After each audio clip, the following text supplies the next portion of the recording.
Hello, I'm Master number 8. I lay on the hospital bed, tubes snaking out of my body and machines flickering in the sterile white room. I was a mess of bandages. My friend stood beside me, his voice heavy with disbelief. "You're a rank 8 half-step martial god," he muttered. "You really threw your life away to save a few dozen civilians? Was it worth it?" I forced a smile. Worth has nothing to do with it. I started my martial path too late. I pushed my body past its limits long ago. Rank 8 was my ceiling anyway. Besides, I'm a martial artist. Protecting the people is my duty. The heart monitor beeped feebly. My friend sighed, crossing his arms. "Stop acting tough. I know why you did it. Chen Yuding was in that crowd, wasn't she? You've met 1,000 beautiful women, yet you're still obsessed with her. I see you scrolling through those suggestive dance videos on your phone. You're not fooling anyone. I only watch those to identify succubus-type monsters disguised as humans," I countered weakly. "It's for public safety." "Get lost," he snapped. I went silent for a moment. My mind drifted back. Back in high school, my vitality test was 0.1. I was the bottom of the class. A total loser. I was ready to give up until I received that anonymous letter. It had a drawing of me as a future martial god. That silly, naive encouragement was the only light in my dark world. It gave me the confidence to fight, to struggle, and to eventually become who I am today. I knew Chen Yuding sent it. She was the only one in class who could draw. My friend looked confused. "A letter? Wait, did you get that after gym class one day?" I nodded. "You've got it all wrong," he said, his voice dropping. "I went back to the classroom for water that day. I saw Yi Mingwe from the other class. She was the one who snuck in and put that paper in your desk. She died in a disaster a few days later. I always thought you moved on to Chen Yuding because Yi Mingwe was gone." My heart skipped a beat. My body began to tremble. "No, that's impossible." I asked Yuding later. She told me she sent it. She lied to me. The monitor let out a long, flat tone. My vision blurred. My lifeline went flat. "Xiao Xian, wake up." A familiar voice shouted in my ear. Someone was shaking me violently. I felt groggy. I thought I was dead. Can't a guy get some rest in the afterlife? "Dad, stop shaking him. Let me try." Another voice said. "Hey, look, a beautiful girl in a black silk school uniform." I bolted upright, my eyes snapping open. I scanned the room like a hawk. Wooden training dummies, plum blossom poles, speed bags, a massive character for martial painted on the wall. Memories flooded back. I looked at the two men in front of me. "Third uncle? You're not blind yet? Second brother? You can still walk." They stared at me, annoyed. Without a word, they both grabbed my head and started rubbing my temples roughly until I begged for mercy. I started laughing like an idiot. This had to be a dream. Third uncle, Wang Dabiao, raised me like his own son after my parents died. His son, Wang Yan, was my brother in every way that mattered. In my past life, Uncle was blinded by enemies and my brother's legs were broken by corrupt elites while I was away fighting on alien planets. By the time I returned, it was too late to save them. "Take a break, kid," Uncle said, patting my shoulder. "I don't know why you're working so hard lately. You're a senior now. It's a bit late to start trying, isn't it?" I just grinned. I checked my phone. December 1st, 2024. I had actually regressed. I would never forget this day. This was the day an S-rank monster attacked our city, Rongqing. Thousands died. In my past life, I survived because I was training here at the gym. But Yi Mingwe died that day on Tianfu Street. She was shredded by the monster's shockwaves. I didn't know her well back then. She was the star of the school, way out of my league. I only had eyes for Chen Yuding because of that drawing. But if Yi Mingwe was the one who actually saved my soul with that letter. "Xiao Xian, I set you up in room 18. My brother said, pulling me toward the back of the gym. "We got a newcomer today. Go enjoy yourself." "Wait, I have things to do." I protested. "Nothing is more important than recovery," he insisted. Our gym had massage rooms. Some were for standard relaxation, others used martial energy to clear blood vessels. He pushed me into a dimly lit room and forced me onto a soft bed. I needed to leave. I needed to find Yi Mingwe before the attack started. I started to get up, but then the door clicked open. A faint, heavenly scent filled the air. A cold, clear voice spoke from the shadows. "Hello, I'm Master number 8. My heart stopped.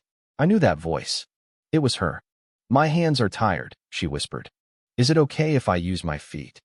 I searched for her 1,000 times in my memories, only to turn around and find her working as a technician in a massage parlor. I looked at Masser number 8 and felt a twitch at the corner of my mouth. She wore the standard uniform, a deep purple short-sleeved shirt and loose trousers. Her hair was pulled back into a high ponytail, and a mask covered half her face. She wore thick, black-framed glasses on the bridge of her nose, hiding her eyes. In the dim light, with her head bowed, she was almost unrecognizable. I was certain that even our own classmates wouldn't realize this was Yi Mingyue, the cold, untouchable goddess of our school. But I knew. The moment I heard her voice, I knew. In my past life, I never would have caught it. She rarely spoke at school, and right now, her voice was low and trembling with nerves. But I wasn't just a high school kid anymore. I was a man who had once reached the level of a half-step martial god. My senses were sharp, even in this younger body. I could distinguish the wing-beat frequency of a female mosquito from a male at a glance. Compared to the complex roars of alien beasts I had fought for years, identifying a human voice was child's play. I studied her. I looked at the shape of her eyes, the width of her brow, her hairline, and her perfect proportions. When she saw me, I caught a flash of panic in her eyes. It was definitely her. Yi Mingyue walked to the bedside, pretending to look around, but her gaze lingered on me. She was trying to confirm who I was. Suddenly, she froze. Sorry, she whispered, setting down a bottle of nutrient cream. I think I'm in the wrong room. She turned to leave. My heart raced. Seeing her reaction, I was almost certain she was the one who had sent that letter in my past life. At school, everyone knew her, but she didn't bother knowing anyone else. We weren't even in the same class. If she was panicking now, it meant she recognized me. She reached for the door handle and let out a tiny sigh of relief. Nice disguise, Goddess Yi, I said, my voice dripping with mock casualness. The words hit her like a physical blow. She froze in place, paralyzed. Her body went rigid, and for a second, her loose trousers tightened, revealing the curves she tried so hard to hide. I took a moment to appreciate the view before I stood up. I walked past her and pushed the door shut. Click. I turned the lock. Yi Mingyue's eyes, which had been relatively calm, flooded with terror. The sound of the lock clicking made her entire body shudder. Her eyes widened, and I saw her panic turn into something closer to despair. I looked at the clock on the wall and stretched. Then, I pointed toward the bed. Do I really need to say what comes next? She stayed silent. She didn't move. It was a quiet, desperate protest. I didn't say another word. I took a step toward her. At 6'1", I towered over her, projecting the suffocating pressure of a predator. Yi Mingyue was barely 5'7". She looked like a cornered rabbit, backing away until her heels hit the edge of the bed. She had nowhere left to run. She pressed her back against the wall and crossed her arms over her chest, her eyes turning red. She looked like she was ready to die before she submitted. I glanced at her and scoffed. What's with that look? You're here to give me a massage, not the other way around. Where's your professional ethics? She blinked, stunned. She realized she had overreacted. Fumbling, she grabbed the bottle of nutrient cream like it was a lifeline. How long have you been doing this? I asked, testing her. It's my first time, she muttered, keeping her head down. I knew it. This had to be a part-time gig. My uncle's gym hired part-time masseurs and paid them well, but because the location was remote, not many people applied. Yi Mingyue probably chose this place because she thought she wouldn't run into anyone she knew. I still have my clothes on, I said, spreading my arms like a boss. What are you waiting for? Take them off. That's not part of the service, she whispered, her voice trembling. Oh, it isn't. I yawned. Maybe I should tell my uncle about your attitude. I'll do it, she blurted out. Her hands clenched into fists, her eyes flashing with a mix of shame and anger. After a few seconds of internal struggle, she stepped forward. She pulled my shirt off. The pants too, I commanded. She bit her lip, kneeling down. She turned her head away and closed her eyes, slowly pulling them down until I was left in just my boxers. I lay face down on the bed and closed my eyes. Apply the cream to the outer ankle, just below the bone, I instructed. I felt a cold sensation on my skin. It was Tianbao Nutrient Cream, a high-end product infused with martial energy. A bottle of this stuff cost at least 5,000 yuan. It was meant for real martial artists to strengthen their bones and muscles. A standard massage definitely didn't include this. My uncle must have set this aside specifically for me. Use more strength, I said lazily. About 70%. As soon as her hands touched me, I could tell she had potential. Her innate vitality was high, and her strength was impressive for her size. She was more than capable of doing this. Stop, stop, I barked. I said use your strength, not pinch me. If you don't have the technique, at least use your brain. You know the fitness boxing style, right? Use the third form, the horizontal phoenix eye. Put the pressure on your knuckles. Sink your shoulders and twist your waist. She was a quick learner. Following my instructions, she found the rhythm. Good. Next spot. 7 inches above the outer ankle. Use 50% strength. Use the 8th form of fitness boxing, the galloping leap. Stabilize your hips, or your elbow won't have enough power. I guided her through the movements for an hour. By the end, Yimingwe was gasping for air. Beads of sweat dotted her forehead. She didn't understand why a simple massage was more exhausting than a full workout. Finally, her hands started shaking. She couldn't take it anymore. She collapsed into a nearby chair, pulling off her mask and glasses. Her face was flushed a deep red, her usual icy demeanor replaced by a raw, exhausted beauty. Sweat rolled down her neck, disappearing into her collar. I opened my eyes and turned around. I stared at her for a moment, genuinely surprised. I hadn't realized she was hiding such a developed figure under those baggy clothes. Time's up, she said, wiping sweat from her brow as if she had just escaped a prison sentence. What's the rush? I checked the clock. I want to add another hour. Yi Mingwe stood up and took 2 steps back, her silence a clear refusal. My hands have no strength left, she whispered. Her hands were trembling slightly. It looked like she wasn't lying. I shook my head and looked Yi Mingwe up and down. My gaze settled on her long, straight legs. I couldn't help but smile. Your hands are tired? Well, you still have feet, don't you? Yi Mingwe froze. She didn't react at first. Then, following my gaze, she slowly looked down at her own toes. Her face turned bright red instantly, like someone had splashed red paint over her skin. She shook her head violently. Her voice turned as hard and cold as winter ice. No way. She refused me flatly. I just smiled. I understood. In the old days, a woman's feet were private, meant only for the person closest to her. Even in modern times, no decent person used their feet for a massage. I suggest you think it over, I said, lying back on the bed with my hands behind my head. This club belongs to my third uncle. Even if you're just a part-timer, your ID and student info are all on file. Ye great school beauty, you wouldn't want the whole school to find out tomorrow that you're working as a... I didn't even have to finish the sentence. The threat hit her like a physical blow. Yi Mingwe panicked. Wait, she gasped. She went through a visible internal struggle. Finally, she lowered her head and gently rolled up her pant legs.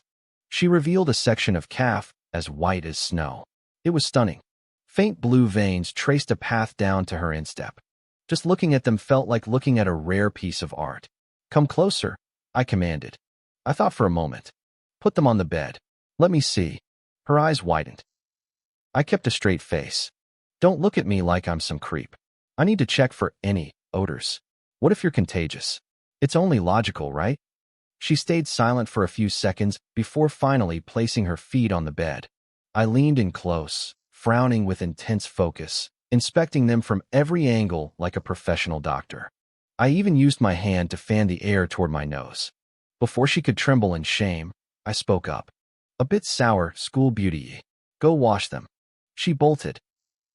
She practically flew into the bathroom to escape. I let out a soft whistle.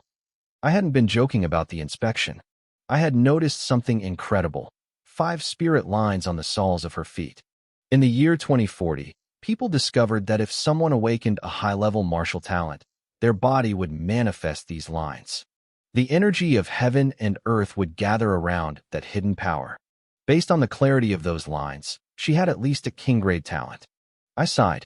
In the future, she was guaranteed to become a 7th realm grandmaster. Since 1912, humanity had shifted.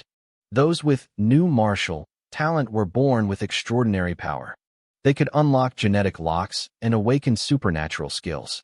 People like me, without that natural spark, had to rely on old martial arts. We had to train in the freezing cold and blistering heat, grinding our bones and blood just to survive. It was pure torture. New martial artists were the darlings of the era. In my past life, every martial god followed that path. Except for me. I was the only old martial practitioner to ever reach the 8th realm. Old martial arts weren't weak, they were just incredibly hard. Nobody wanted to suffer that much anymore. Even the massage she gave me earlier was actually a complex meridian opening technique from the old martial path. It was dangerous. One wrong move on a pressure point could kill a person. But with the energy from my high-end nutrition, the pain was 10 times worse than a fracture. Most people would scream. I just lay there and guided her. By now, 70% of students awakened some kind of talent. Old martial arts were being phased out. But a king-grade talent in a small city like Rongqing? That was a 1-in-a-million event. I never realized in my past life that this girl, who died so young, had such terrifying potential. A few minutes later, Yi Minghua walked out. She had regained her icy composure. She probably remembered what her trainer told her. Don't be afraid. Just treat the client like a piece of pork. If she had to use her feet, she'd just pretend she was stomping on meat. Wait, I said as she approached. I rummaged through the bedside drawer and grinned. I pulled something out and tossed it onto the bed. Put these on. She stared at the package. Her calm shattered instantly. It was a pair of brand new black silk stockings. She looked at me with eyes that could kill. Don't give me that look, I said righteously. I'm telling you to wear them for protection. Men and women shouldn't have direct skin contact, right? Besides, you don't want to touch a stranger's body with your bare feet, do you? You might be okay with it, but I'm a germaphobe. I paused and gave her a look. School beauty Yi, you wouldn't want tomorrow. She stood there stunned, her mouth slightly open. She actually nodded. That makes sense. She took the stockings and went back into the bathroom. When she emerged, the sight was breathtaking. Those long legs wrapped in black silk were a masterpiece. The only pity was she wasn't wearing a skirt. I laid face down on the bed again, exposing my back. Same spots as before. This time, use this stance power technique. You've practiced it, right? A little, she replied. I'm not very good at it. I wasn't surprised. Stance work was the foundation of old martial arts.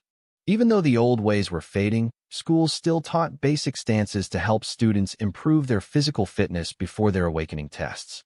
This was going to be interesting. The new wave of martial arts was crashing down on us, but most students didn't take stance work seriously. They figured once they awakened their martial talent and gained supernatural powers, the basics wouldn't matter. They treated it like those generic fitness routines you see on TV. But I knew better. Whether it was the Hunyuan stance or the basic fist forms, these were the distilled essence of old martial arts, refined by the state over decades. They weren't simple. In my past life, I had practiced the Hunyuan stance every single day until I became a grandmaster. Later, I spent years researching it with other experts, discovering that when combined with specific breathing techniques, it could massively boost a martial artist's foundation and potential. It was a breakthrough that changed everything, eventually named the Hunyuan breathing method by the highest authorities. Of course, that wouldn't happen for another 60 years. I had died before I could ever see it become common knowledge. Stand up straight, I barked, glancing back at Yi Minghua. Stay steady. Get the form right. There are 3 rules to a good stance, and you're failing every single one of them. I gave her a look. Aren't you supposed to be a top student? Your stance is pathetic. If you can't even stand steady, how are you going to press down on me with your feet? Yi Minghua didn't argue. She didn't look defiant. She looked ashamed. To be fair, her stance was actually decent compared to other students. But to my eyes, it was full of holes. Drop your shoulders an inch, I commanded. If your hands feel weak, press your palms together against your sides. Open your feet a bit wider. There, like that. I kept pointing out her flaws. Dressed in those black silk stockings, Yi Minghua tightened her posture. Her body went taut like a bowstring. The loose pants she wore over the silk pulled tight, tracing the perfect curve of her legs. After a few minutes, I told her to lift one foot. She managed to keep her lower body steady, but her upper body lost its center. She started to wobble slightly. From my position on the bed, I saw her chest bobbing with the effort. You need more practice, I sighed. If this were a video game, your proficiency wouldn't even be 1%. You've been standing for less than 10 minutes, and your legs are already shaking. Yi Mingwe lowered her head, her ears turning bright red from the criticism. Fine. Listen closely, I said. Breathe the way I tell you. Focus your mind. Lead the breath. Move the energy through your body. Let it settle like a heavy weight. Then find the emptiness within the center. The Hunyuan breathing method was only about 100 words long. It sounded simple, but without someone to break it down, it was nearly impossible to master. I explained every word to her. She was smart. Within half an hour, she had grasped the basics. Her stance became visibly firmer, and even her aura seemed more composed. All right, that's enough for now, I said, yawning. I've taught you enough. Time for me to enjoy the results. She didn't waste the lesson. Yi Mingwe started the massage again, her expression incredibly serious. It was a strange sight, this elegant, studious girl in black silk stockings, performing a foot massage with the gravity of a brain surgeon. It was a mix of pure professionalism and something much more suggestive. As she worked, my mind wandered to Chun Yuding, that little green tea girl from school. I wondered what she'd be doing in this situation. I checked the time and saw how focused Yi Mingwe was. A wicked idea popped into my head. The next time she shifted her weight to press down, I gave my body a slight tilt. Her foot, slick with the expensive nutrient cream, lost its grip. Thud! She lost her balance and fell forward, landing right on my back. For a second, I felt like I'd been hit by a pair of soft, bouncy clouds. What do you think you're doing? I demanded, spinning around to face her. Yi Mingwe was panicked, her face flushed deep crimson. I told you this was a professional massage, I said, putting on my best indignant act. What's the meaning of this? Are you trying to seduce me? No, it's not like that, she stammered, waving her hands frantically. Then get off me. Are you trying to take advantage of me? She scrambled up, her eyes welling with tears of frustration and embarrassment. Time's up, she choked out. She pulled her feet back, clearly exhausted and ready to bolt. I stared at her as she turned to leave. She felt my gaze and instinctively covered her backside with her hands, looking like she never wanted to come back to this job again. You think you can just leave? I asked. She froze. What else do you want? Her voice was low, trembling. I sat up, dressed myself, and pulled a card from my pocket. There's 30,000 yuan on here. She blinked, shaking her head. I don't want it. Relax, I'm not giving it to you for free, I laughed. I'm opening a membership. You come here every weekend. 1,000 yuan per session. Once you've done 30 sessions, the money is yours. You'll have earned it. I won't. Think carefully, I interrupted, casually opening the school forum on my phone. School beauty Yi, you wouldn't want a certain story to be the top post on the school forum tomorrow, would you? She looked like her head was about to explode from the stress. She rubbed her forehead, trapped between anger and shame. That's too many sessions, she whispered. I flashed a wicked grin. Well, if you want to earn the money faster, there are other ways. I let my eyes wander up and down her body. I'll do the massage, she snapped. Good choice. Oh, and take this with you. I tossed the half-empty bottle of Tianbao nutrient cream at her. It's too fragrant for me. I'm not used to it. She frowned at the bottle. She knew it was expensive, very expensive, even without a price tag.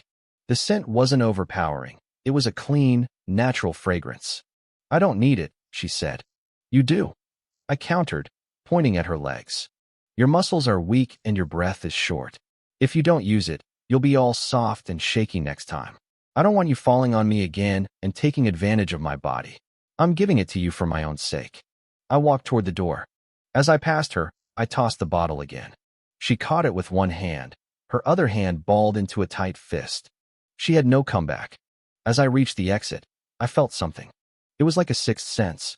I spun around suddenly. Yi Mingwe had her fist raised, mid-swing in the air behind my back. She froze, looking like a deer in headlights. What? You want to hit me? She pulled her hand back instantly, tucking her chin so low it almost touched her chest. No, I didn't. I almost burst out laughing. So the ice queen of the school was just a mask after all. At school, she was cold and untouchable, always wearing that stern, frozen expression. But here, she was just a girl trying to keep her head above water. Her cold and distant attitude at school was legendary. Even though she was beautiful and famous, she didn't have a single suitor or friend. She was like a lonely crescent moon hanging in a dark sky. I never expected to see her look so flustered. Just then, my second brother, Wang Yin, appeared at the door. Xiao Xian, that sweet little girl Chen Yuting is here for you again. I froze for a second. Memories started flooding back, scattered, messy fragments of a past life. Oh, tell her to wait. I called back. I turned to Yi Minghua. Go change into training gear. Meet me outside in a few minutes. She gave a small grunt of agreement. Even if I hadn't told her, she wouldn't have wanted her classmates seeing her in that revealing work outfit. Out in the main hall of the martial arts center, a girl with a high bun was laughing with her friends. This was Chen Yuting. In a bit, I'll have Wang Xian give us a private sparring session, she told them confidently. We only have 2 months before class streaming. We need to practice hard to get into the dance department next semester. She looked charming in her tight-fitting gym clothes. Her curves drew the eyes of almost every man in the room. Even the guys sparring on the mats stopped to stare. Isn't the private package expensive? One of her friends whispered. I heard they charge by the hour. Chen Yuting smiled, looking completely sure of herself. If I ask, Wang Xian will say yes. His uncle owns this place. Besides, we can use the equipment for free. No fees at all. Are you guys dating? The friends asked, exchanging looks. Don't talk nonsense, Chen Yuting said, waving a hand dismissively. We're just classmates who get along well. The two girls nodded like they understood. I see. I was wondering why someone of your status would come to this dusty old gym. You're really giving Wang Xian a lot of face just by being here. They started giggling. The equipment is actually pretty good, though. They even have a small gravity room. Look, is that the cup-crashing hand technique? That's such an old-school basic. Does anyone even practice that anymore? Who cares about that stuff? The other replied. Once we awaken our martial talents and get real skills, it'll be way better than this junk. The regular students at the gym frowned when they heard that, but they didn't speak up. Most people here were those who hadn't awakened any special talent yet. I walked out into the hall. Chen Yuting saw me and gave me a faint, rewarding smile. Wang Xian, come over here and be my sparring partner. I stopped and looked at her. A bitter smile tugged at my lips. In my past life, I had been her simping dog for years, all through high school and college. I only woke up after she married into a wealthy family. After that, I spent decades in the brutal trenches of the alien battlefields. By the time I returned, Chen Yuting had used her charms to marry up multiple times. She ended up owning a multi-billion-dollar corporation protected by top-tier martial masters. She was a powerhouse. In terms of manipulating men, no woman in the country could match her. But that was then. This is now. Sparring, huh? Sure, I said. I turned to my brother, whose face had gone dark. Hey, brother, what are the rates for the sparring packages? Wang Yin blinked, looking shocked. He knew I usually gave this girl everything for free. Junior level is 500 an hour. Intermediate is 1,000. Senior level with an entry-level martial artist is 1,500. I nodded and looked at Chen Yuting. Go to the front desk and pay up. She stared at me, pointing a finger at herself in disbelief. You're charging me? Why wouldn't I? I glanced at her friends. And you too, don't touch the equipment. Only members can use those. Membership is 3,000 a month. Right, brother? Wang Yin let out a loud laugh. Since they're your classmates, let's give them a discount. 2,500. The two girls pulled their hands back, their faces turning bright red. They scurried over to Chen Yuting's side, looking at me with strange expressions. Wang Xian, do you think this is funny? Chen Yuting's face shifted from shock to cold rage. You were the one who begged me to come here. I asked you to come, but I never said it was free, I replied calmly. Besides, I already have a client. Even if you pay, you'll have to wait in line. She trembled with anger, a look of pure disdain crossing her face. Who else would hire you? You're a loser with a vitality level of 0.1. Honestly, if it wasn't for this gym, I wouldn't even look at you. I didn't argue. I just stepped aside. Behind me, Yi Minghua walked out, dressed in a simple white training uniform. The three girls froze. Their eyes went wide. Yi Mingyue walked over, her face like unmelting ice.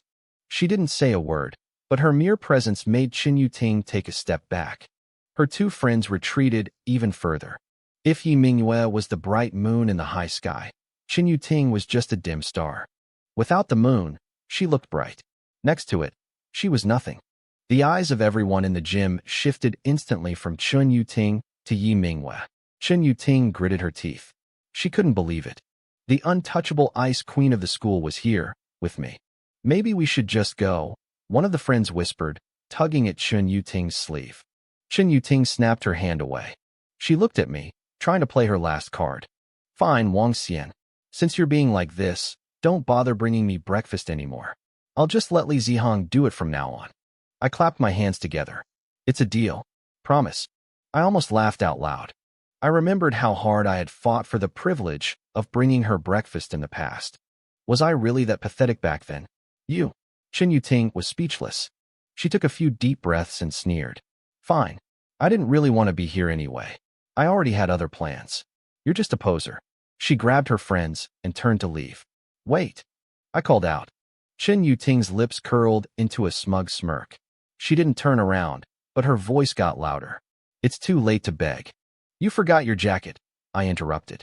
This is a gym, not a dry cleaner. Her breath hitched. With a dark face, she stomped over to the rack, grabbed her jacket, and bolted out the door. Once they were gone, Wang Yin looked at me with pure amazement. He punched me lightly on the shoulder. Finally acting like a man, huh? He glanced toward Yi Mingyue and lowered his voice. New target? I gotta warn you, this one is way out of your league. I looked at my brother, Wang Yin. He clearly didn't recognize Yi Mingyue. To be fair, she looked completely different than she had as the masked, number 8, sparring partner from earlier. The clothes and the vibe were worlds apart. He just chuckled, didn't push for more details, and walked away. I turned back to Yi Mingyue. She was standing there, her face frozen, looking incredibly tense. What are you still standing there for? I asked. Oh, she muttered, blinking as she started walking toward the sparring ring. Where are you going? I laughed. Didn't you say you wanted a sparring partner? She looked at me blankly. This girl was actually serious. She really thought we were going to train right now. Well, I teased, you've got to pay the fee first. Without a word, she turned around and actually headed toward the front desk to pay. I moved fast, grabbing her sleeve before she could take another step. Do you honestly think you have any energy left to train? Don't be silly. She paused, her cheeks flushing with embarrassment as she realized I was right. It's a bit late, she whispered. I should probably head back. I nodded and didn't say much. I just followed her out of the gym. We walked in silence for a while until we were clear of the building. Yi Mingyue noticed I wasn't stopping and eventually turned around, her voice small. You don't have to walk me home. I gave her a look of pure amusement. Who said I was walking you home? I live this way too. We're just heading in the same direction. She opened her mouth to say something, then hesitated. She picked up her pace, and I matched it. We walked for about 20 minutes. When we reached the subway entrance, she couldn't take it anymore. She spun around and glared at me, her eyes practically screaming at me to stop following her. I stopped, but I wasn't looking at her. I was staring at the sky.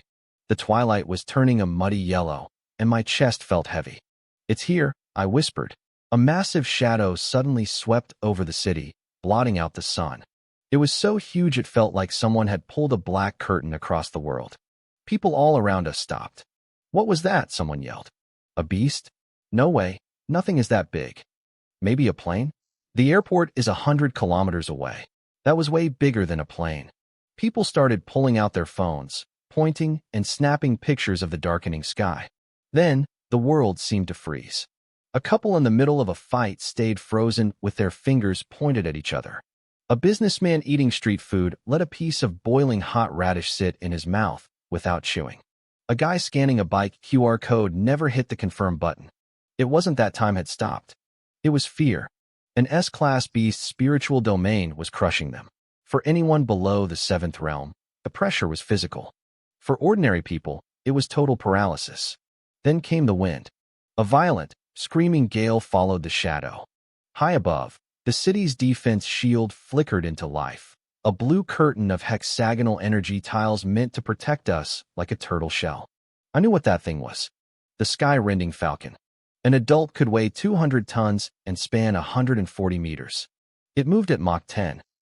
A single feather falling from its wing could slice a skyscraper in half. Its feathers even acted as an electromagnetic jammer. I didn't feel the pressure. I just watched the shadow. The day has finally come, I muttered. S-class beasts are called city breakers for a reason. They can shrug off intercontinental missiles like they're nothing. Usually, it takes a 7th realm grandmaster to even stand a chance. The current city defenses were pathetic against it. In the alien battlefields decades from now, these things were just common mobs I'd kill by the dozen. But here, right now, it was a god of destruction. I remembered this event. A grandmaster happened to be in the city on business and killed the falcon shortly after it appeared. But even then, the official report said a few streets were leveled and 1,000 people died. I knew the truth. 1,000 was just a number the government used to keep people from panicking. It could mean 9,000. A massive explosion roared from the next street over. The sound snapped the crowd out of their trance, and panic set in instantly. People started screaming and running like a flock of terrified birds. Get down. I lunged for Yi Minghua, grabbing her and pulling her toward the inner wall of the subway entrance. The ground buckled. A violent tremor shook the earth, throwing dust and debris into the air. We waited, huddled against the wall, until the shaking stopped. When we finally crawled up from the dirt-covered ground, the air was filled with the sound of people gasping and sobbing. Yi Minghua looked across the street and covered her mouth, her eyes wide with horror. The city's energy shield had been punctured. The bustling commercial street just 20 meters away was gone. It was a wasteland of rubble. The silence was the worst part. The guardrail in the middle of the road was a border. On our side, chaos. On the other side, a graveyard. Several blood-red feathers were stuck in the ruins, glowing like cursed blades. Just the shockwave from those feathers falling had wiped out an entire block. Suddenly, the giant advertising screens on the nearby buildings flickered to life. Attention! This is the Rome City Security Bureau. An emergency state is in effect due to an S-class aerial attack. Residents of Tianfu and Hongqing districts proceed to the nearest air raid shelters immediately. Grandmaster by Hongtian has been deployed. Do not panic. The broadcast warned low-level martial artists to stay away from the disaster zone to avoid secondary injuries. People began to line up, moving toward the shelters in a dazed, orderly fashion. I checked on Yi Minghua. She was unhurt. I let out a breath of relief, but then a voice cut through the crowd. Look, over there. Someone's still alive in the ruins. I looked. High up on a crumbling third-floor balcony of a shopping mall, a small figure was curled into a ball. The balcony was a lonely island surrounded by fire and thick, black smoke. It looked like it could collapse at any second.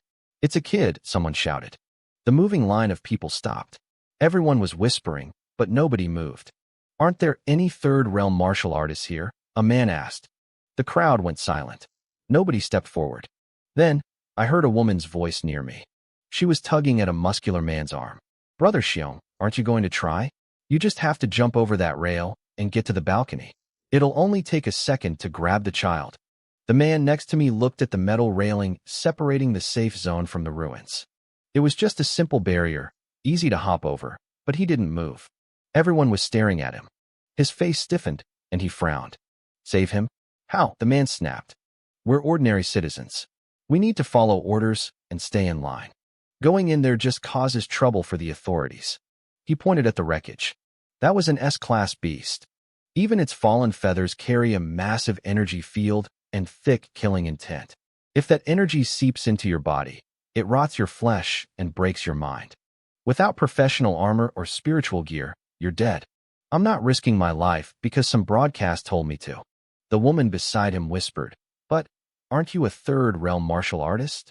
He choked on his words for a second. My vitality is 989. It's not 1,000 yet. Technically, I'm not third realm. In this world, vitality was everything. 10 points made you first realm, 100 made you second, and 1,000 made you third. But you passed the third realm exam last month, the woman cried out, her eyes pleading. The man's face turned beet red.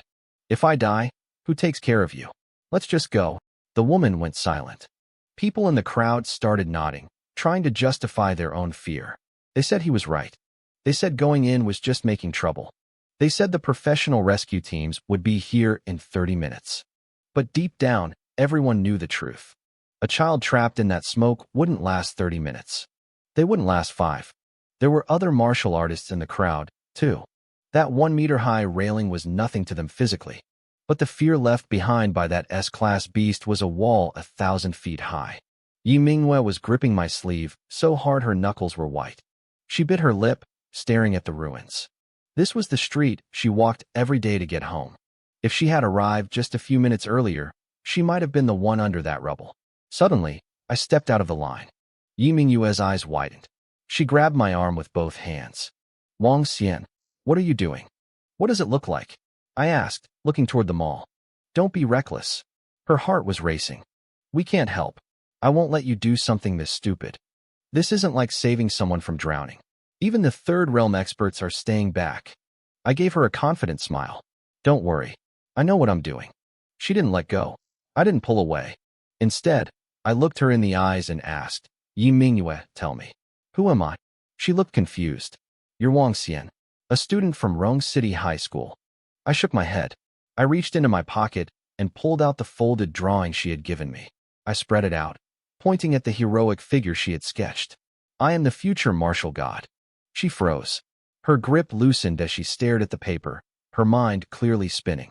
The martial god protects humanity, I said softly, taking off my jacket. If I see someone in danger and run because I'm afraid, I'd be failing the person who drew this. How could I ever become a martial god then? Yi Mingwe lowered her head, her cheeks flushing pink. I pressed the drawing into her hands. What? Why are you giving this to me? She stammered. Keep it safe for me, I said. Give it back when I return. I didn't wait for an answer. I turned and sprinted. With a single hand on the railing, I vaulted over it. In one motion, I crossed from safety into hell, jumping over the wall of fear that held everyone else back. I had saved Yi Mingwe because I was Wang Xian.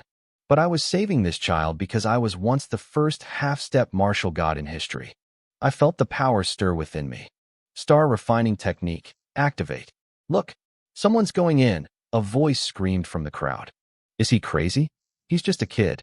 Look at his uniform. He's a high schooler. The line stopped moving again.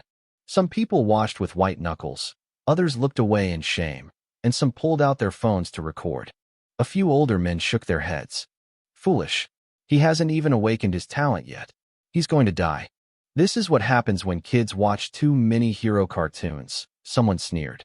He's just making it harder for the real rescuers. Enough, the muscular man from before roared, silencing the crowd. He glared at the people talking trash. You people aren't even as brave as a high school kid. What right do you have to talk? What right do you have? Someone yelled back. You're a third realm martial artist, and you're still standing here. I was afraid, the man admitted, staring the speaker down. But at least I don't insult others to hide my own cowardice. He looked toward the ruins. The first martial god, Zhou Tianlong, said a warrior can lack anything except the courage to face the world. He's still just going to his death, the person muttered. Is he? The man snapped. If every warrior in history was afraid to die, we would have been wiped out centuries ago. None of you would even be born. You don't deserve to be called martial artists. None of us here are half the man that boy is. He turned to the woman beside him. Li, take care of our son. Brother Xiong? You. He smiled gently. I have a secret. In the hallway, under the second floor of the shoe rack, there's a hidden compartment. There's a stack of cash inside a pair of old shoes. Make sure you take it out later. Otherwise, you'll never find it. He turned away and began walking toward the railing. His pace was steady. He wasn't the only one. One by one, inspired by a boy in a school uniform, others began to step out of the line. More figures stepped out from behind the safety of the railing, following my lead into the disaster zone. Among them was the muscular man. As soon as he crossed the line, a faint, flickering glow ignited around his body. It was origin power, the unmistakable mark of a third-realm martial artist. He took a sharp breath, sweat instantly beading on his forehead. The other martial artists who followed him felt it too. You don't realize how heavy the pressure is until you're inside. The source of that crushing weight was nothing more than a few stray feathers drifting in the dust in the distance.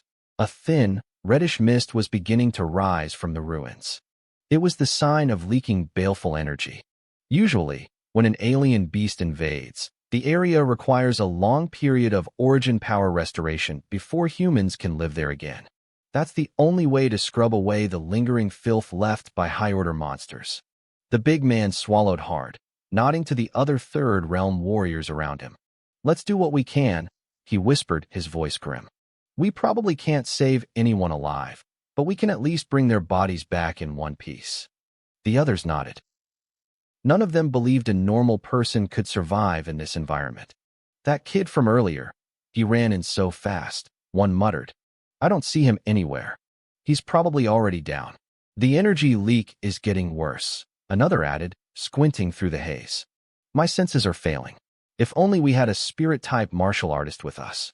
Their mental strength could track a target even in this mess." They huddled together for support, inching forward through the rubble. Meanwhile, I was feeling incredible. I ran through the ruins with my eyes closed, letting the baleful energy wash over me. I didn't care about the toxicity. In fact, I felt a surge of excitement. It felt like I was back on the alien battlefields. I can't even put it into words. It was nostalgic. It felt like coming home. On the alien battlefields, there is no natural essence. There is only divine chi, a substance so thick it feels like syrup. That place is the main stage for the 10,000 races of the starry sky. S-class beasts are considered children's toys there.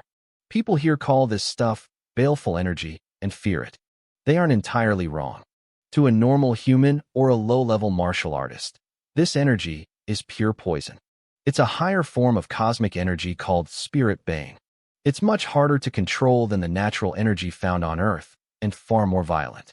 Back in my previous life, I discovered that martial arts fueled by spirit bane were several times more powerful. If used for body tempering, the physical gains were exponential. That's why alien beasts are so terrifyingly strong.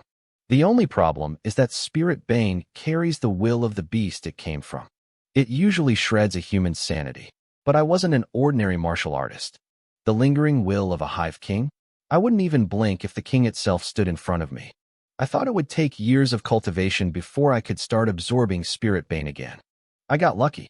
Thanks to Yi Mingyue's massage earlier and my own technique of shifting acupoints, I had managed to force open my Yangwei meridian. Without an open meridian, you can't absorb energy.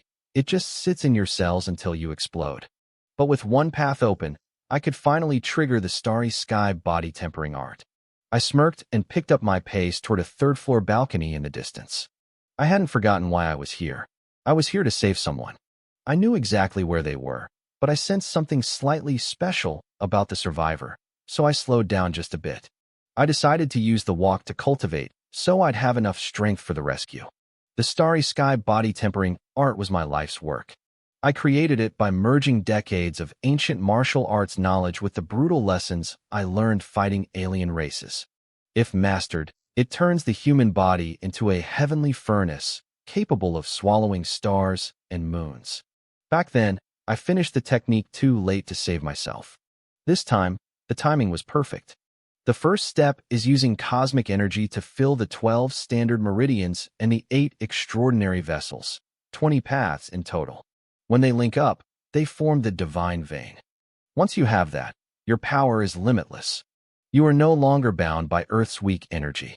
You can swallow anything the universe throws at you. With every step I took, spirit bane surged up through the soles of my feet.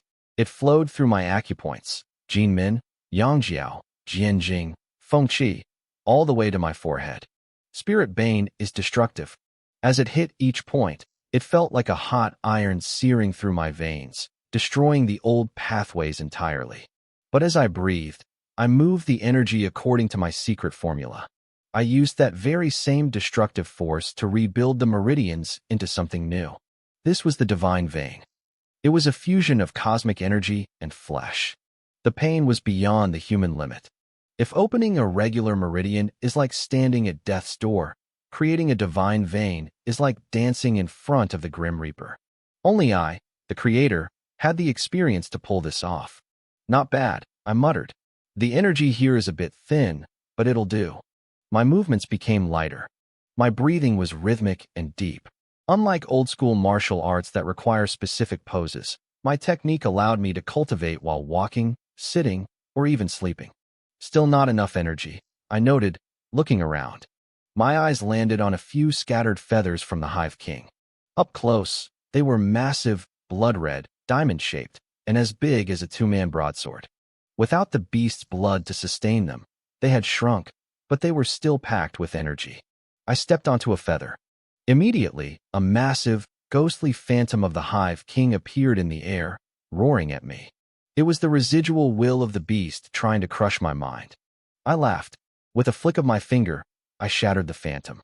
I ground the feather under my heel and pushed the starry sky body-tempering art to its limit. I drained every drop of spirit bane from it. A faint light flickered in my eyes, and a powerful aura began to circulate through my limbs. The Yangwei divine vein was complete. I clenched my fist, feeling the raw, explosive power vibrating under my skin. This was just the beginning. I felt the power surging through me. A single punch from me now packed over 1,000 pounds of force. My overall vitality sat at a 0.5, but in this world, vitality was just a baseline. It represented a martial artist's natural talent, something that could be raised with effort. The higher your starting point, the easier the climb. Take Manhwa, for example. Her vitality was also a 0.5, but her maximum striking force was only 500 pounds, and she could only consistently hit 400. She had plenty of room to grow. A standard martial artist with a vitality of 1.0 could hit a limit of 1,000 pounds. But me? I had a divine vein. Even with a 0.5 vitality, I could already shatter that 1,000-pound limit.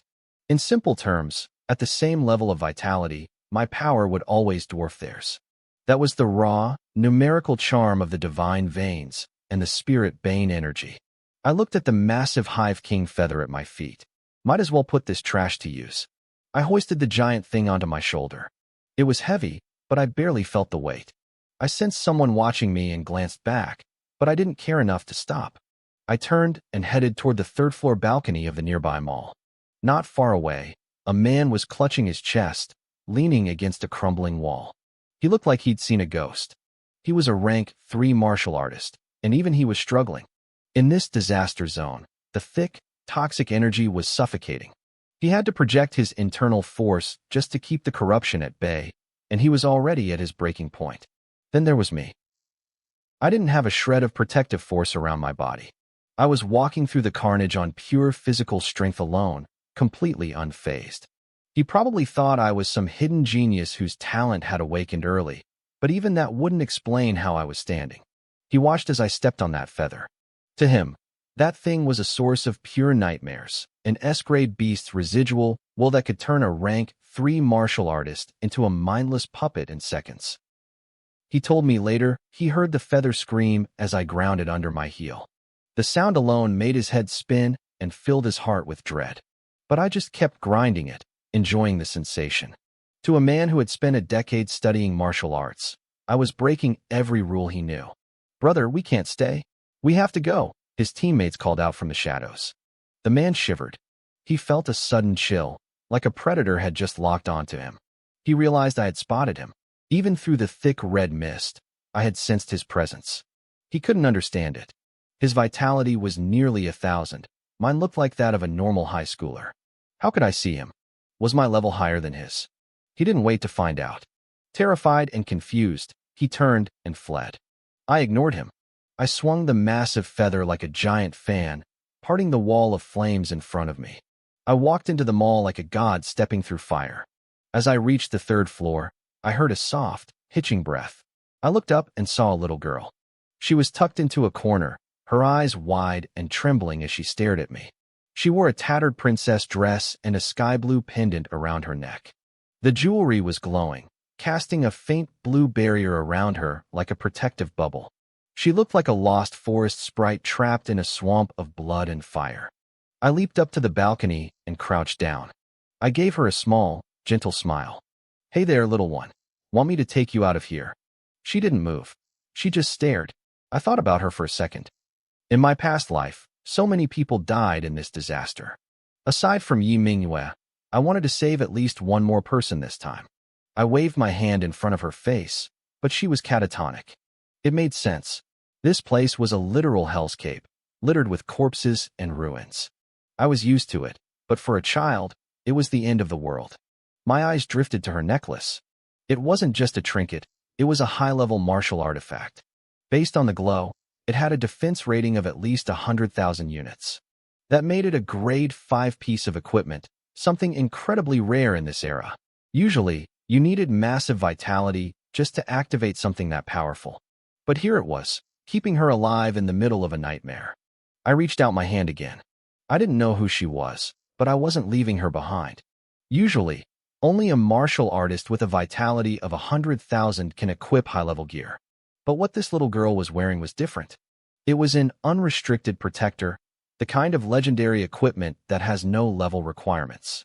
Even an ordinary person could use it. It was designed to trigger automatically the moment the wearer was attacked. Without it, there was no way she would have survived this long in such a hellish environment. Still, the glow was fading.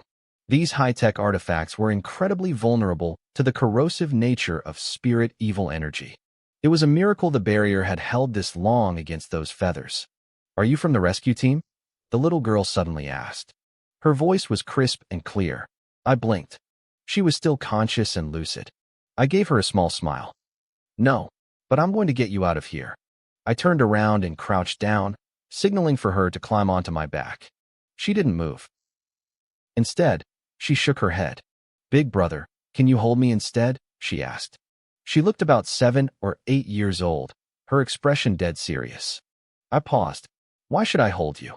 In fairy tales, when the prince saves the princess, he always carries her in his arms, she explained. I almost laughed. "I'm not a prince kid." "But you're my prince," she insisted. I was at a loss for words. Kids these days were something else. Where did she even learn to talk like that? She was barely old enough to go to school, and she was already trying to charm me. "Not happening," I said, waving her off. I didn't have time for games. I reached out, grabbed her by the back of her collar like a little kitten, and lifted her up. "We're going like this." She tilted her head, watching me. Surprisingly, she didn't get angry. "Big brother, do you have a girlfriend?" "Don't worry, if you hold me, I won't tell anyone you're harassing a young lady." I actually laughed this time. "You? A young lady? You're a child. You haven't even grown in yet." She seemed to sense what I was thinking. "Do you think I'm small?" "You're 7 or 8, I countered. "Of course you're small." She shook her head. "But you're at most 10 years older than me. Is 10 years really that much?" "That's a whole decade," I reminded her. She started counting on her fingers. "But if we both become martial artists, we can easily live to be 1 or 200. When you're 110 and I'm 100, the gap won't seem big at all." I stared at her.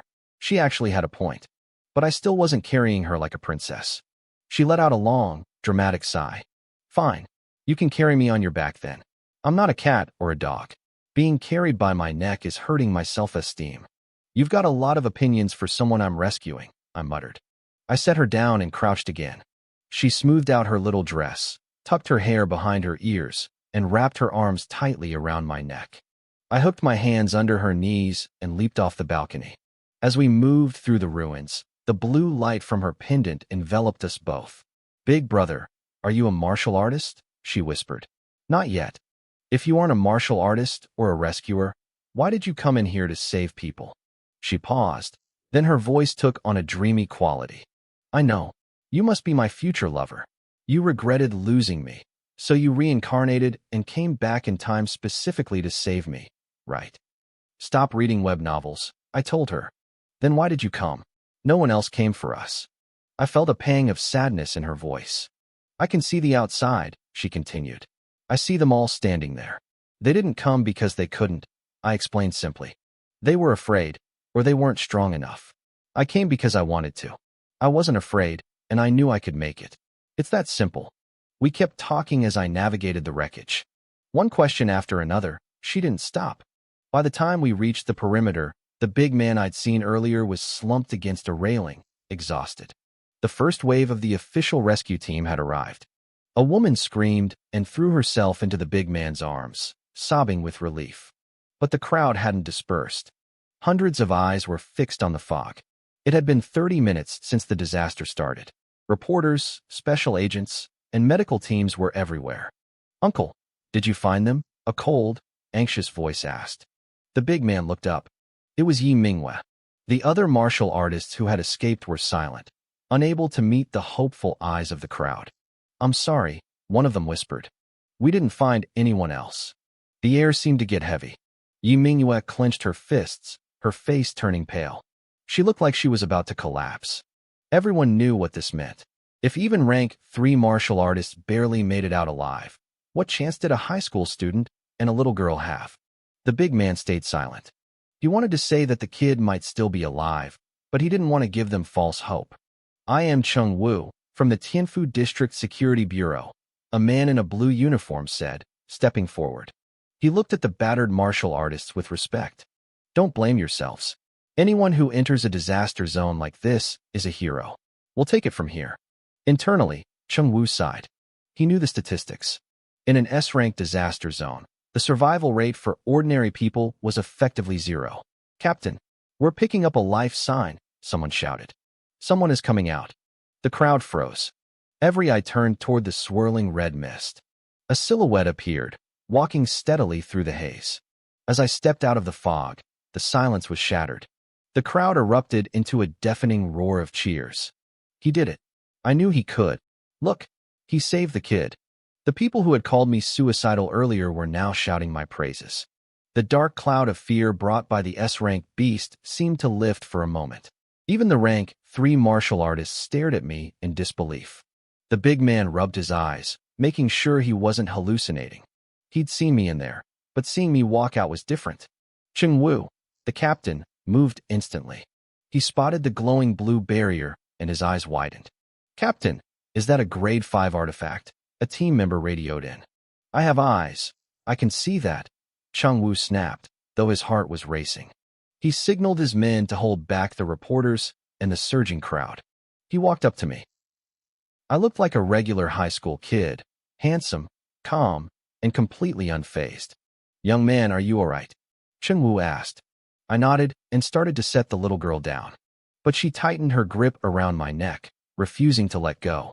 "Big brother, are you abandoning me the second we're safe?" she pouted. I sighed. "We're safe now. Let go. I wanted to go home."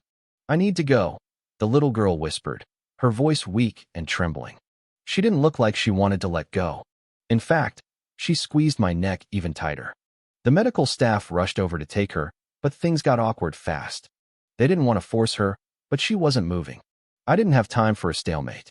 I reached back, intending to grab her by the scruff of the neck and lift her off me like a stubborn kitten. "Don't," she squeaked. Her reflexes kicked in. She let go immediately and hopped down from my back, looking indignant.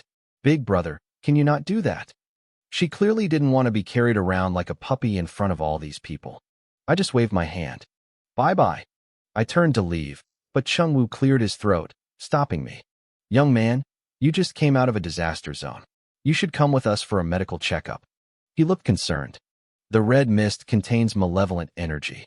Even with grade 5 armor protecting you, there might be lingering effects." "No need," I said, shaking my head. I was literally using that malevolent energy to fuel my cultivation. If they ran a scan on me, they'd find things I didn't want to explain. It was better to stay under the radar. "Don't be in such a rush," Chung Wu insisted. "Come back to the bureau with us. Your bravery needs to be reported and rewarded. There's a bonus involved." In his eyes, this wasn't just bravery. It was a suicide mission. No ordinary person survives an S-rank zone. He didn't know that I knew about the girl's armor. To him, I had jumped into certain death to save a stranger. That kind of selflessness was rare in an era where most people only cared about martial arts for power and profit. He wanted to turn me into a hero, a role model for the city. I gave him a small smile. "I didn't do it for the money, and I'd prefer it if you didn't broadcast this." Chung Wu froze. Before he could argue, I pushed through the surrounding staff and headed for the exit. "Wait, what's your name?" he shouted after me. "Which martial arts high school are you from?" He wanted to know which school in Rongqing could produce a kid like this. I paused and looked back. Rongqing High School number 7. Grade 12, Class 4. Back row, by the window. Chungwoo blinked, then let out a short laugh. I told him I didn't want the fame, yet I gave him my exact location down to the seat number. Getting out wasn't going to be easy, though. The reporters were like a pack of starving wolves. Even with the police and special agents trying to hold them back, the crowd was surging. I felt a bit amused. I'd seen much bigger crowds than this in my past life. When a 7th-rank master reached their peak, world leaders and ancient families would travel across the globe just to offer their congratulations. Compared to that, a few local reporters were nothing. Suddenly, a man in a suit broke through the line. He lunged forward, shoving a microphone into my face before he even found his footing. "Little hero, what's your relationship with the girl? What drove you to risk your life? Weren't you afraid of dying?" I stopped for a second and glanced at him. "What did you call me?" The reporter blinked. "A little hero, of course." "No." I pushed the microphone away. "I'm not a hero." The reporter chuckled, thinking I was being modest. "If you aren't a hero, then who is?"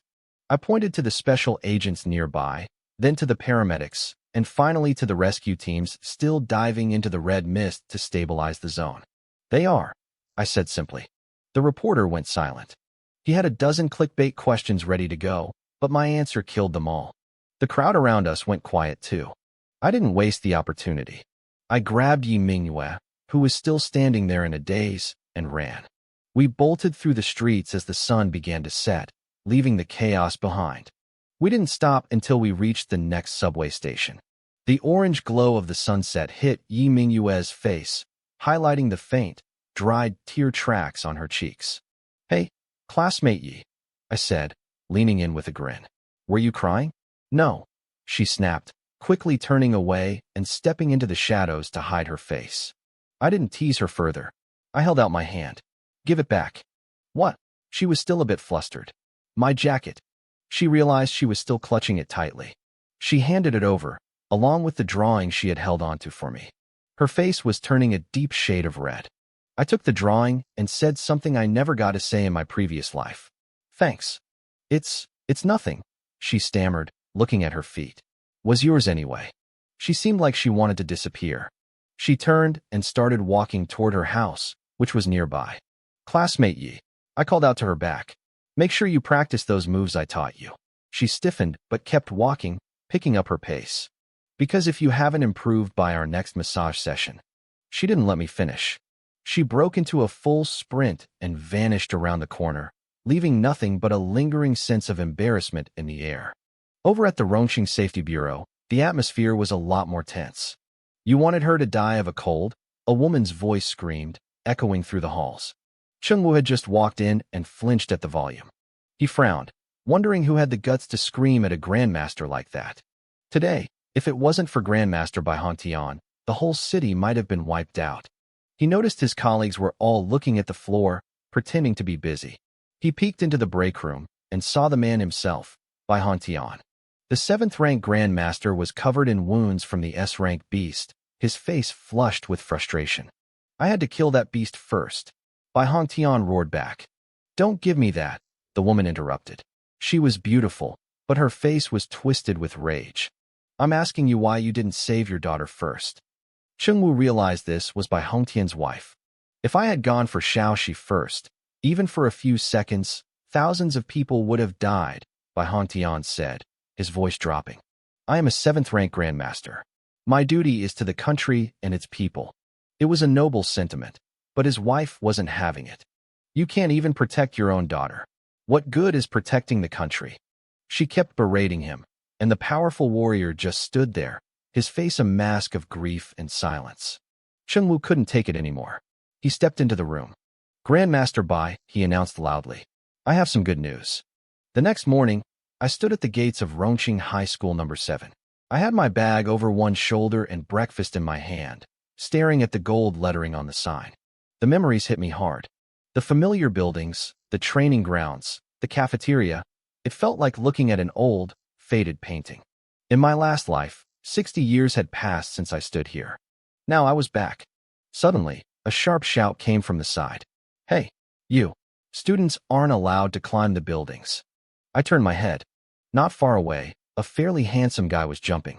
With a single leap, he cleared several meters, soaring through the air with ease. He leaped up, landing effortlessly on the second-floor corridor nearly 5 meters above the ground. He turned back, glancing down at the courtyard with a casual smirk. "Teacher, I'm just doing my rounds," he said. The patrolling teacher looked up, his stern face immediately softening when he saw who it was. "Xia Siken, just be careful." The students walking by started whispering, their voices thick with envy and annoyance. "Look at this guy, showing off again. If your vitality score grew from 0.6 to 1.2 in a single semester, you'd show off too," another replied. "His vitality has already broken past 1.0, and he's that handsome. With that kind of talent, he'll get into a top-tier martial arts university no matter what ability he awakens." "I have him on WeChat," a third student added. "He spent all day yesterday playing Martial Arts Infinite. He won several solo Shura matches in a row. The guy is a monster." I glanced up, the name Xia Siken ringing a bell. In high school, he was the ultimate golden boy, the kind of genius who never seemed to study, played video games all night, and still crushed every exam. Back then, I used to be incredibly jealous of him. But in my past life, I saw too many geniuses. Eventually, even someone like Xia Siken, who would later awaken a high-level talent called Iron Bones, faded into the crowd of mediocrity. If I remembered correctly, he ended up as a teacher at a decent university. Nothing more.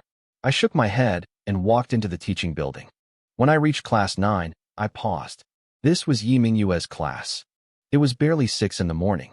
The classroom was small, with only 40 desks.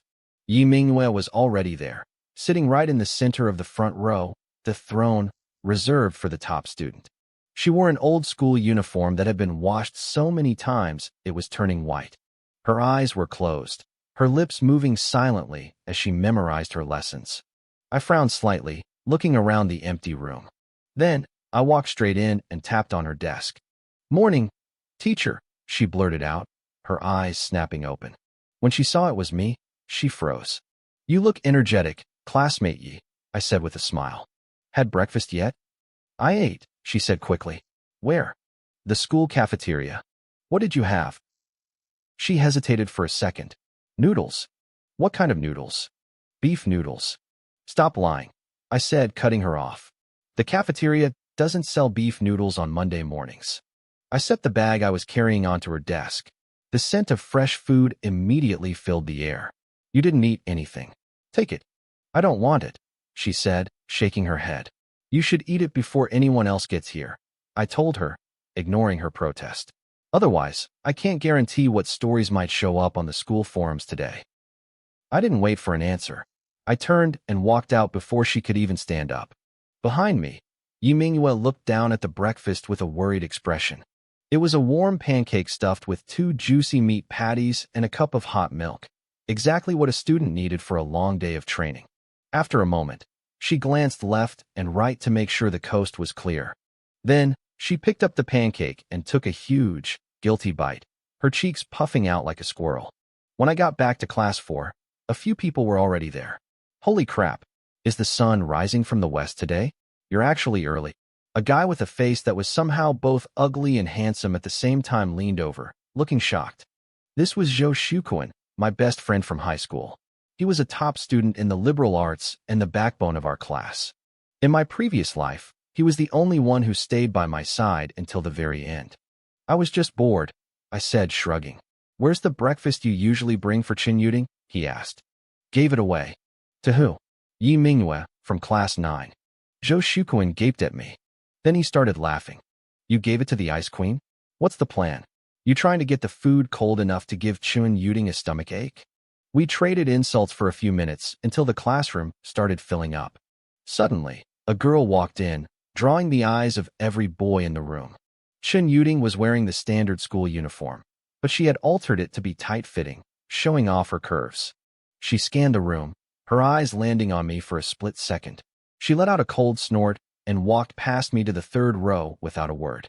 Following right behind her was a tall guy with a face full of acne. He looked like a proud general who had just won a war. "Ting, I brought you breakfast," he said, puffing out his chest and shooting me a smug look. "Thanks, class president," Chin Yuding said, giving him a small, sweet smile as she took the bag. Whoa, Zhou Shukuan whispered, leaning in.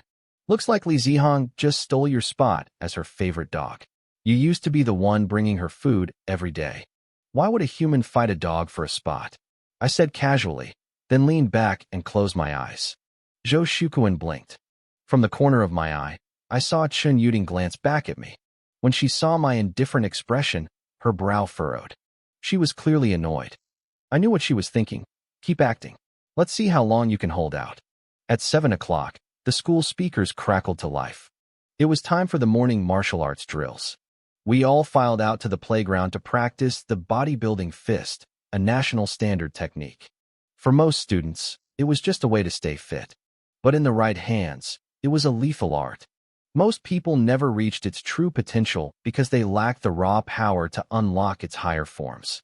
Each class had a leader, the student with the best technique. For Class 4, it was Li Zihong. For Class 9, it was a girl I didn't recognize. At the very front stood the dean, Zhou Dahai. He was a sturdy man with a serious face. First move. Wind rises over Kunlun, he roared. The playground went silent as thousands of students moved in unison. I watched the dean's movements. To my eyes, his level was proficient. In another decade, he might reach mastery. For a rank 3 martial artist, that was respectable. Most people stopped practicing the basic fist once they reached rank 1, focusing instead on their specific talents. I wasn't interested in watching him, though. My eyes drifted toward the Class 9 formation, searching for a specific figure. I watched the Class 9 formation with great interest. Because we were lined up by height, and I was easily the tallest in Class 4, I stood out like a hawk in a field of sparrows. Every time I turned my head to look, it was obvious. Wang Xian, pay attention, Li Zihong snapped. As the class leader, he never missed a chance to lecture me.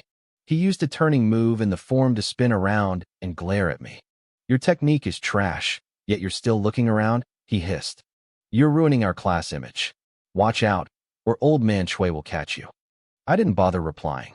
Even though I was looking away, my body moved perfectly in sync with the dean's instructions. It looked effortless, almost careless, but I wasn't missing a beat. I wasn't affecting the class formation at all. I knew Li Zihong couldn't see the truth. He didn't have the vision to realize that my bodybuilding fist had already reached the level of transcendence. Even the dean on stage probably wouldn't recognize it. They simply lacked the perspective. Just focus on yourself, I said calmly. Li Zihong's brow furrowed. He let out a cold snort. Fine. Here's some news for you. There's a martial arts assessment today. Keep slacking off during drills and see if Old Man Shui doesn't skin you alive. Old Man Shui was our homeroom teacher, Shui Sanyan. We called him Three-Eyed Shui because he had a habit of lurking outside the back door window, making us feel like there was a third eye constantly watching our every move. I ignored the threat. My eyes drifted back to Yi Mingwei in Class 9. I nodded slightly to myself. She was actually doing it. The primordial breathing method I taught her wasn't just for standing meditation. It could be integrated into the bodybuilding fist. One look at her told me she had taken my massaging advice to heart. She was incredibly focused, her movements sharp and disciplined. She didn't even notice me watching. Up on the stage, Dean Zhou Dahai was in his zone. He was in his early 40s, a veteran from the military who had practiced this basic fist for 20 years. He knew exactly how important this foundation was for high schoolers. As he led the drills, his eyes scanned the crowd, evaluating the top students. Zhao Jun from Class 8 is improving fast, he thought. He's almost at the small success stage. In the world of martial arts, whether old or new, techniques were divided into 4 realms: initial entry, small success, proficient, and mastery. Some called them stage 1 through 4. Beyond that lay the legendary realm of transcendence, where even the simplest move could shatter mountains. Guyu from Class 3 hasn't moved an inch in 2 years, the dean noted. Li Zihong from Class 4 has talent, but too many distractions. Xia Sikin from Class 1 is the real deal. He hit small success recently. He nodded with satisfaction. The bodybuilding fist was easy to learn, but notoriously hard to master. Reaching small success was a massive hurdle. Reaching proficiency took a decade of grinding. As for mastery, even some rank 7 grandmasters couldn't achieve that with a basic technique. Out of thousands of seniors, only Xia Sikin had reached small success. Suddenly, the dean's eyes locked onto Class 9. His expression shifted to shock. Wait, Yi Minghua? When did she hit small success? He remembered her being just above average. She should have needed another year, maybe until university, to reach that level. She was a top student in academics, but this was different. The way she moved now was so fluid it started to subtly draw in the surrounding essence of heaven and earth. Did she have an epiphany? He smiled. That must be it. Little did he know, Yi Minghua wasn't thinking about the fist at all. She was replaying the sensation of my massage from the day before. The dean continued his scan, feeling proud. Then, his body suddenly jerked. He was mid-move, transitioning into the 9th form, but he froze. Wait, that student, why can't I read his level? He stared intensely at a figure in Class 4. At first glance, the boy's movements were plain, even boring. He looked just like everyone else. But as the dean watched closer, his breath hitched. He realized that the students surrounding this boy were being subtly influenced. Their movements were beginning to sync up with his rhythm, as if they were being pulled into a tide. The air didn't ripple with energy, but the atmosphere felt heavy. A martial field? The dean's heart hammered against his ribs. A martial field only appeared when a technique reached the pinnacle of mastery and was performed by a grandmaster. In that field, even untalented students would suddenly get it. Top universities paid a fortune to have grandmasters perform just to give their students that edge. No, impossible. I must be seeing things, the dean told himself. He recognized the student now. Wang Xian, the kid with a vitality score of 0.1. There was no way a loser like him could manifest a martial field. He rubbed his eyes. Looking again, Wang Xian seemed ordinary. Some of his movements even looked a bit non-standard, but they were so smooth that the dean couldn't find a single flaw to criticize. It wasn't initial entry. It didn't look like small success because there was no energy ripple. Return to simplicity. It wasn't proficiency either. The dean himself was at that level, and his moves created audible sonic booms. As for mastery, the dean had seen it once. A master of the basic fist made it look like the entire world vanished, leaving only a singular, profound mystery. What he saw in Wang Xian was something else entirely. It was a level of calm that defied explanation. I'll see how long you can keep up this act, the dean thought, his eyes never leaving me. I watched the dean rub his eyes. He looked confused, like he couldn't decide if I was a genius or just making things up as I went along. He probably thought I was just messing with the forms, but the longer he watched, the more he got sucked in. I could see the ridiculous thought forming in his mind. Was this return to simplicity? He shook his head immediately. No way. Even if a student practiced body-refining fist from the womb, they couldn't reach that level with a basic martial art that combined so many ancient essences. The session ended before he could figure it out. I let out a long, slow breath, feeling incredibly refreshed. Around me, the students from Class 4 were whispering. Man, why did that feel so smooth today? One asked. Right? I felt it too. Did the teacher get better? I wasn't even looking at the teacher. I think my proficiency just finally leveled up. I didn't correct them. Most people don't realize that body refining fist is more than just a warm-up. If you do it in the morning, you're energized all day. If you do it before bed, you sleep like a log. But you need to reach the mastery stage to feel those effects.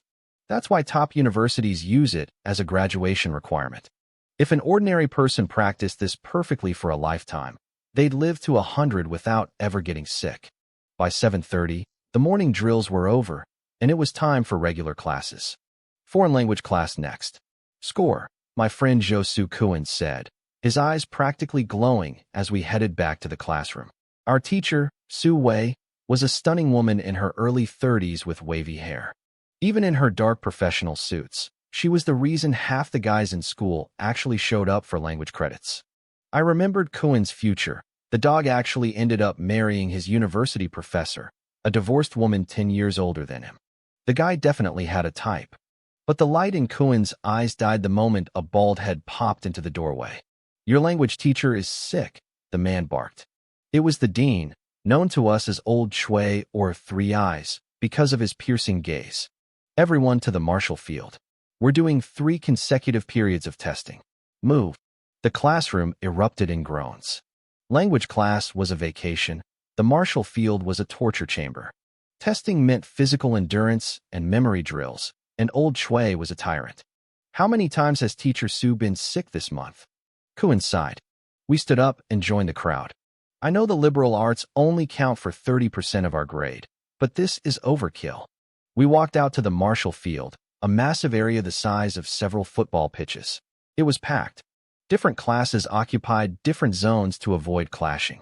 Hey, Class 9 is here too, Kuan said, nudging my shoulder. Maybe this won't be so bad. Look, the Ice Queen is here. Class 9 was famous for having the highest concentration of pretty girls, but Yi Mingyue was in a league of her own.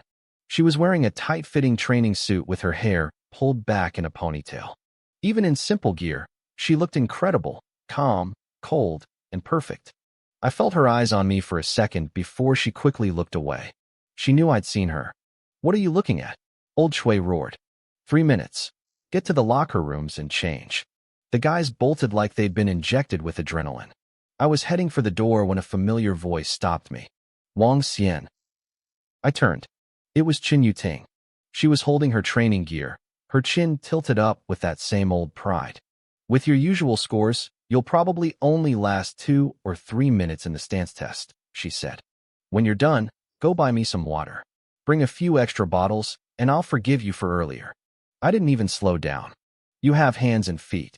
Get it yourself. I don't have time for your errands.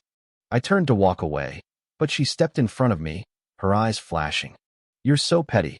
You only gave up on bringing me breakfast for what, a day? If a girl is too easy to catch, you won't cherish her. Don't you get that? I stopped and looked at her. She was really doing this right now. Your grades are terrible, she continued, pointing a finger at me like she was disappointed. Even if I said yes, could you even get into the same university as me? We'd just break up. They say martial arts is about persistence, but you can't even persist in liking a girl. No wonder you haven't improved in 2 years. You're just playing hard to get now. It's pathetic. I actually started clapping. I couldn't help it. In my past life, this woman used her charm to manipulate wealthy families and eventually built a business empire. She was a world-class manipulator, and I was seeing the early stages of it right now. You're amazing, I said. Truly. She huffed and pulled out a 100 yuan bill. Look, if you're worried about the money here, just take it. At least pretend to keep trying. I don't want you to finish high school without having stuck to a single thing in your life. I stared at the money. This was weird. The Qin Yuting I knew was a parasite, not a saint. Was she actually trying to help me stay her follower? I'm not interested, I said after a few seconds. Find someone else to buy your water. I walked into the locker room, leaving her standing there, her face turning bright red with rage. 3 minutes later, we were all lined up on the field. Old Shui checked his watch. I won't repeat the rules. Standard stance. 20 minutes for a pass. 34 excellent. 40 minutes for a full score. The crowd went silent. Teacher. Li Zihang raised his hand. Wasn't 20 minutes the full score before? Old Shui narrowed his eyes. That was before. You have 1 month until the martial arts class trials. This is the new standard. If you want into the elite class, you'd better get used to it. The elite class. That was the goal. It was where the school dumped all its resources, cut out the boring lectures, and focused purely on turning students into monsters. In this world, that class was the only ticket to a real future. Getting into the martial arts class was the only thing that mattered. It meant a guaranteed spot at a first-rate martial arts university or even a direct recommendation. But spots were tight. In our high school, there were nearly 20 senior classes, but they only selected 50 students total. That meant maybe 2 people per class. Every student in the city dreamed of getting in. Enough talk, Old Shui barked. Stance training. Now. We looked at each other and shuffled into our positions. Remember, Old Shui said, his voice cold. Stand tall. Stand firm. Stand right. He stood there, expressionless, demonstrating the form. Shoulders dropped, elbows hanging, head held as if suspended by a string. He looked like a boulder, unshakable. Not a single muscle moves, he warned. If you shift, you lose balance. If you lose balance, the power won't reach the ground, and your time won't count. He began to pace, his eyes scanning us like a hawk. Within 3 minutes, legs started to tremble. The weighted blocks balanced on a girl's head and shoulders hit the floor. 3 minutes and 52 seconds, old Chui said, frowning at her. Yuan Xian, I know you're planning on the academic track, not martial arts. But even for the academic exam, you need a vitality score of 0.5. You started at 0.2 and only crawled up to 0.38 in 2 years. If you don't build your foundation through the stance, you won't pass. I'll try harder, teacher, Yuan Xian whispered. She walked to the side, drenched in sweat and pale as a ghost. She glanced back at the group and muttered, That's weird. Usually, Wang Xian is the first one to collapse. Old Chui overheard her and blinked. His gaze shifted toward me. I saw his eyebrows shoot up in surprise. I stood there, perfectly still. I felt like a statue carved from stone. Every joint was aligned with mathematical precision. Even my gaze was fixed, merging with the world around me. Nobody could move me. A perfect Hunyuan stance, old Chui thought. I could see the shock in his eyes. My form was textbook perfect, maybe better. He checked his watch, wondering how long I could actually hold it. Time ticked by. One by one, students dropped. The 10-minute mark was a wall. Half the class went down. Chen Yuting couldn't help herself. She used her peripheral vision to sneak a peek at me. I saw the impossible look written all over her face. Chen Yuting, focus, old Chui snapped. In this stance, a split second of distraction is enough to ruin everything. The students who had already failed sat on the grass, watching us with envy. They wanted to whisper, but old Chui's presence kept them silent. At 20 minutes, half of the remaining group collapsed.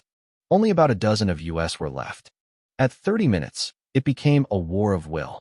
The weights on my head, shoulders, arms, and legs, totaling over 100 pounds, felt like a mountain pressing down on me. By 35 minutes, only 5 people were still standing. Chen Yuting, Zhou Su Kuan, Li Zihang, the class rep Long Biao, and me. 36 minutes. Zhou Su Kuan hit the dirt. 37 minutes. Long Biao went down. 38 minutes. Li Zihang collapsed. Now, every eye in the class was on the last 2 people standing. Specifically, they were staring at me. Zhou Su Kuan was lying on the ground, too exhausted to even think straight. Since when did my bro get this strong? You're acting like a stranger, man. Li Zihang looked even worse. His face was twisted with resentment, though he was so pale from exhaustion that it was hard to tell. He stared at me like he was having a nightmare. Even with old Chui standing there, the whispers started. Since when is Wang Xian this good? His vitality is 0.1. I heard he hasn't even hit 0.2 in 2 years. He's a slacker. He used to last 3 minutes. Now he's hitting 40. Is he possessed? Chen Yuting said his family runs a gym. Maybe he knows some pro secrets. Old Chui didn't stop them. He was too busy staring at me. To the other students, Chen Yuting and I looked like we were evenly matched. But old Chui knew better.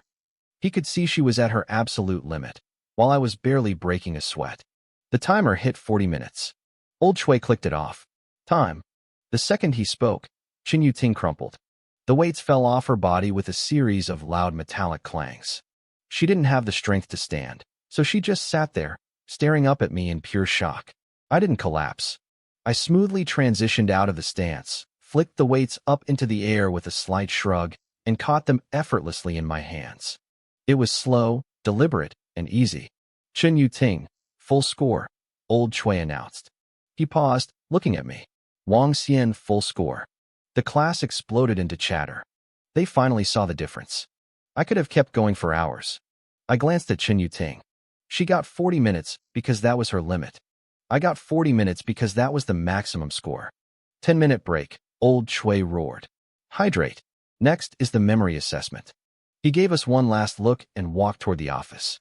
As soon as he was gone, the tension broke. Chen Yuting forced herself up and walked toward me. The shock in her eyes had curdled into disappointment. Wang Xian, is this really necessary? She asked. I grabbed my towel. What are you talking about now? You aren't even sweating, she said coldly.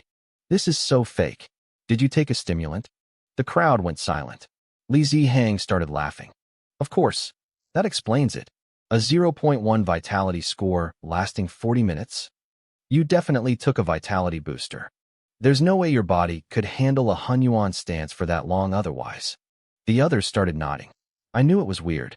A month ago, he was worse than Yuan Xin. Those drugs aren't cheap, right? Zhou Su Kuan frowned and tried to back me up. Shut up. It's just a class test. Who would waste money on drugs for this? Someone who wants to show off, Li Zihang sneered. But what's the point? You can't use those in the real exams. The side effects will wreck you. Quiet. Qin Yuting snapped at Li Zihang. She turned back to me, sighing like a disappointed mother. Wang Xian, the memory test is next. Drugs won't help you there. The teacher will see right through you the moment he starts. Come with me to find Teacher Cui and explain yourself. He might forgive you if you're honest. He probably left just to give you a chance to come clean before he has to punish you in front of everyone. She really thought she had me figured out. Stimulants were strictly banned by the school, but I didn't need drugs. I had decades of combat experience and a soul that had survived the alien battlefields. I wasn't here to impress her. I was here for the resources at the top universities, treasures I had missed out on in my last life. You don't have any proof, I said, slinging the towel over my shoulder. So unless you've got something better to do, stay out of my way. Those drugs cause permanent, irreversible damage to your body, Li Zihang added, his face twisting when he saw Qin Yuting still trying to help me. Li Zihang, shut up, Qin Yuting snapped. We're all classmates. As the class monitor, shouldn't you be concerned about your peers? Li Zihang's expression was a messy mix of attraction and frustration. He couldn't argue with her when she got like this. Fine, he muttered. She's right. Wang Xian, listen to her. I raised a hand to cut them off. Stop. I need to rest. Think whatever you want. I turned my back on them and walked toward the water dispenser. See? It's useless, Li Zihang said, shrugging. But Qin Yuting didn't give up. She followed me. Across the room, the students in Class 9 were buzzing with gossip. Is there any point in taking drugs for a small test? One girl whispered. I know some vitality boosters, but to jump that much? That must be some heavy-duty stuff. That Wang Xian guy is actually pretty handsome. How did I never notice him before? Don't be a fangirl. He's the famous loser from Class 4. It's a shame. Yi Minghua was sitting nearby. She had been quietly watching me during the stance training, but when the whispers reached her, she stood up. She looked at the gossiping girls with a face like ice. Stop spreading baseless rumors, she said. The girls froze. They felt the temperature in the room drop instantly. The technique assessment tests your comprehensive martial quality. Do not think you can fluke your way through this. Especially some of you. I walked over to the weapon rack. These were training tools, same weight and material as the real thing, just unsharpened. I looked at a long spear. It felt like looking at an old friend. In my past life, the spear was my partner. There's an old saying, a month to learn the pole, a year to learn the blade, but a lifetime to master the spear. Among the three main weapons, saber, sword, and spear, the spear is the hardest. It was the king of the ancient battlefields. To truly master it, you need to survive 1,000 slaughters. I chose the spear in my last life because I knew I was headed for the alien battlefields. Decades of killing had pushed my spear technique to the 10th stage. Of course, with my current body, I couldn't perform at that level yet. Reaching that peak again would require the physical power I had in my prime. Besides the spear, I was an expert with flying daggers. I knew other weapons well enough to fight against them, but I hadn't mastered them. My eyes drifted to the swords and sabers. Most students chose the sword. It was the mainstream weapon because the first martial god of our country was a swordsman. Sabers were less common, and spears were rare, usually only picked by those planning to join the military. In this new life, I didn't want the spear. My mastery was already at the ceiling. There was no room to grow. I wanted to use this period of growth to master something new. With my combat experience, it wouldn't be hard. Besides, if I actually used a spear, I was afraid Teacher Cui wouldn't be able to handle it. I reached out and grabbed a Shochuan saber. It was a masterpiece of ancient design, refined by modern technology. Even unsharpened, the edge looked cold and dangerous. The sword is about spirit, but the saber is about the weapon itself, Teacher Cui said, appearing beside me. To master the saber, you must nurture its ferocity. You used fist blades in your first 2 years. Then you switched to the sword in your 3rd year. Why the saber now? I used fist blades because of my uncle's gym. I switched to the sword because I was busy being a lapdog for Qin Yuting. I just felt like it, I replied. The saber is like a tiger. The sword is like a phoenix, Chui warned. If you don't have a tiger in your heart, you can't master the blade. If you haven't practiced, don't use this for your assessment. I just shook my head. He didn't push further. Soon, everyone had their weapons and gathered around the arena. It was about the size of a basketball court, packed with high-tech sensors. It could track movements in milliseconds and calculate a technique score while simultaneously measuring vitality levels. Our school only had 3 of these setups. Are you serious? Zhou Su Kuan whispered, leaning in. He was fiddling with a short sword. You're really going up there with a saber? Yeah. Look, I want to believe you, he coughed, but 3 Eyes doesn't tolerate nonsense. If you go up there and can't even block one move, it's going to be embarrassing. You can't fake this. The sensors see everything. If I can't block it, I can't block it, I said calmly. I'll just work harder next time. In my mind, I was already running through countless saber forms. I had a good feeling about this. Zhou Su Kuan looked at me, confused. My words made sense, but the way I said them felt different. Teacher Chui leaped onto the stage. I will limit my vitality to match the exam standard, he shouted. Let's begin. The screen above the arena flickered to life. Chui Guoyang's stats popped up immediately. His vitality was set to exactly 1.0. As a rank 3 martial artist, he had to suppress his power significantly for a student assessment like this. Yuan Xian, you're first, old Chui said, gripping a long staff. Yuan Xian stepped up, clutching a longsword. The sensors scanned him instantly, vitality 0.39. Old Chui really knew his students. He had called that number earlier with perfect accuracy. Attack, Old Chui commanded. He stood perfectly still. Yuan Xian hesitated for a few seconds before charging forward, swinging his blade. It was a decent move, but Old Chui didn't even bother using his staff. He reached out and slapped the side of the blade with his bare hand. The impact sent Yuan Xian spinning. He lost his balance and went flying back. The gap was massive. Even with suppressed vitality, Old Chui's technique was on another level. The screen flashed, sword technique score, 26. It was a bottom-tier score, barely entry-level. But since we were in the liberal arts track, Old Chui didn't scold him. He just looked stern, making everyone break into a cold sweat.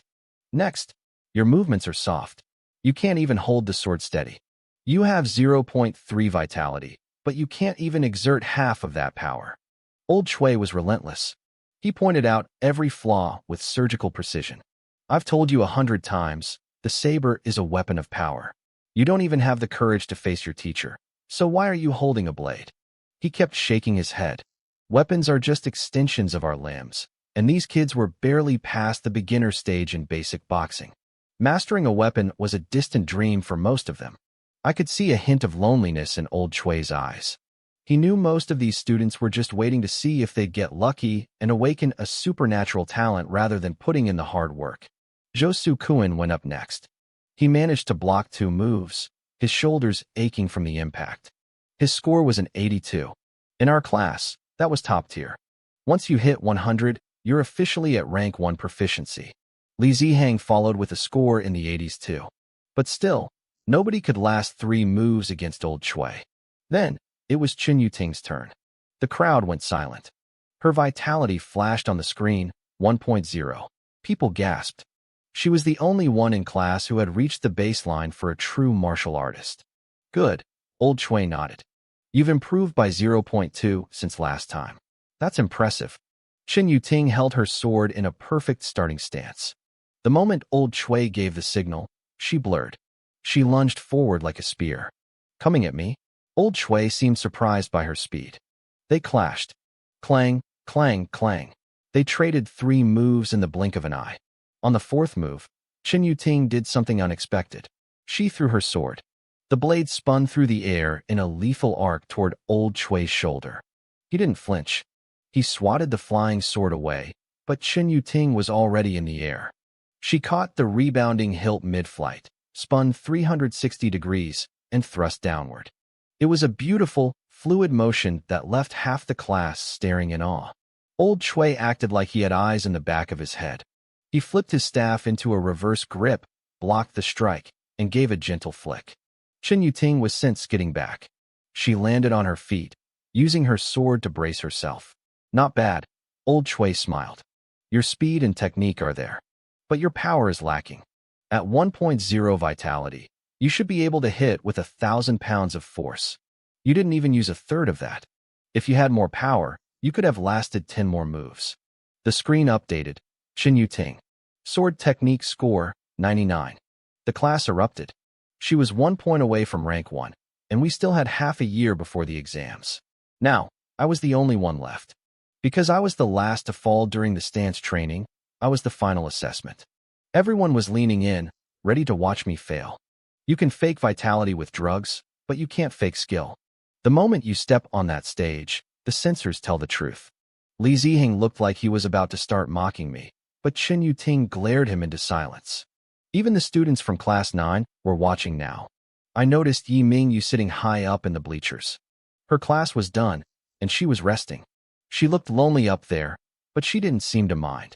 She was dabbing her forehead with a towel, but every time she moved it, I caught her peeking toward our arena. Chen Yuting saw her looking too. Her expression soured. What are you looking at? She seemed to think.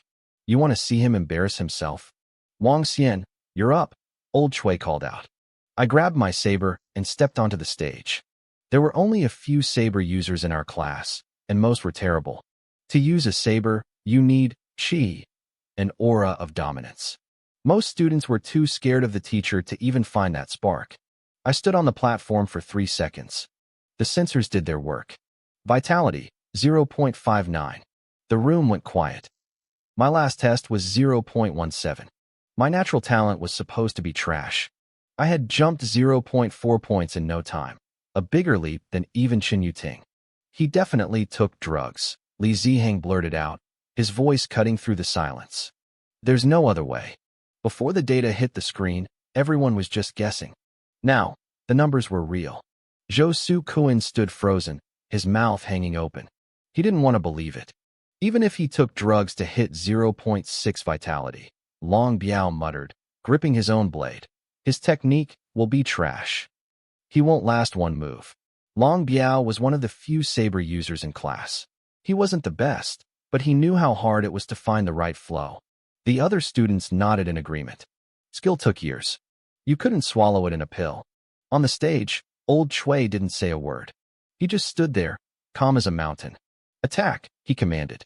I gripped my saber. With a sudden flick of my wrist, I tilted the blade. Even though it wasn't sharpened, the flat of the steel caught the light, sending a piercing flash across the room. Old Chui's heart skipped a beat. A saber is all about qi, the intent to dominate.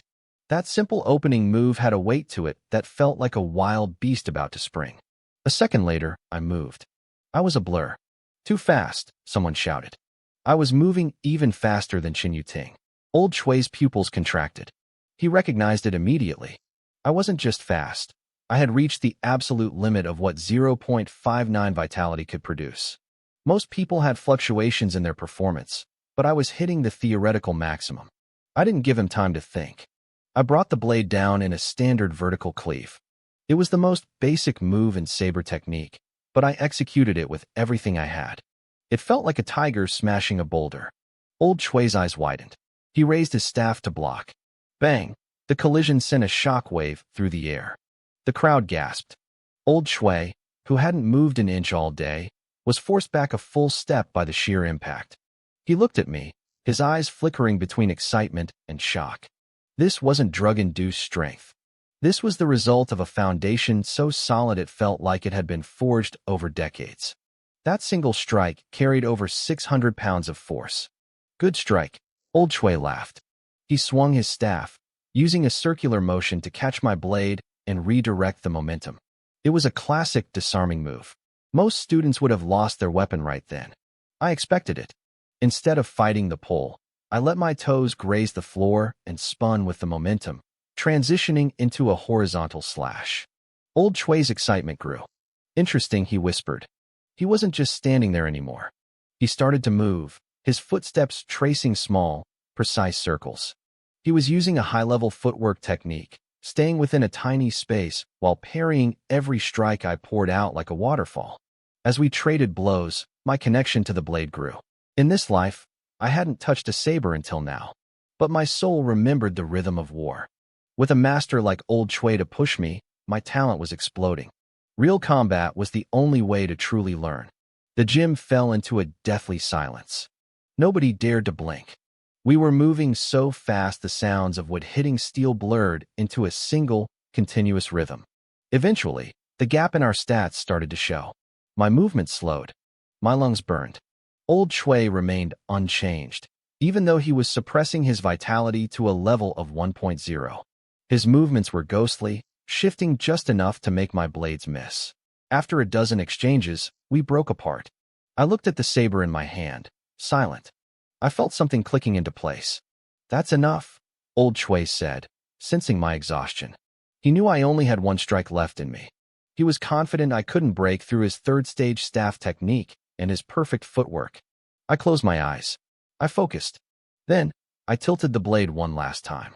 Old Chui braced himself. He could feel the aura. Even at my limit, my intent hadn't wavered. He took a deep breath, ready for the final clash. I moved. But this time I wasn't fast. In fact, I looked slow. Even the students in the back thought they could dodge it. Old Chui frowned. Something felt wrong. When I was exactly 5 steps away, I lunged. I used the same vertical cleave from the beginning. But halfway through the arc, the slow movement transformed into a thunderous explosion of speed. It was a change of pace blade. Old Chui raised his staff, but the sudden burst caught him off balance. The impact was massive. He was forced back 5 full steps before he could stabilize himself. His wooden staff was actually bent from the pressure. He let out a burst of energy to shove me back and clear the space. I landed firmly on my feet. Without a word, I flicked my wrist, tossing the saber 20 meters across the room. It landed perfectly in the weapon rack. "I lose," I said simply, turning to walk off the stage. Behind me, the digital scoreboard flickered and then displayed a bright, 3-digit number. Wang Xian. Saber technique, 125. Rank, first stage. The gym erupted. People were losing their minds. 125 points. He's a first-stage master? Only one kid in the elite class has reached that. He pushed Old Chui back twice. How is that possible with 0.6 vitality? The accusations of cheating died instantly. You could buy drugs, but you couldn't buy a first-stage rank in saber technique. That required a level of mastery that most people wouldn't reach in years. Zhou Su Kuan was howling with laughter, pointing at Li Zihang. "What happened? I thought you said he was a fraud." Li Zihang's face was a deep shade of purple, half from embarrassment and half from genuine shock. Qin Yuting stood there, her eyes wide with a mix of awe and something else. As I walked past her, she stepped forward, her voice trembling slightly. "Wang Xian," she said softly. "I'm sorry." I paused for a second. Qin Yuting's eyes were sincere, and for the first time, she looked like she actually meant her apology. I just shook my head. It felt strange. Back in high school, she was never this mature or humble. Maybe it was because Yi Minghua was watching. "I have a question," she said softly.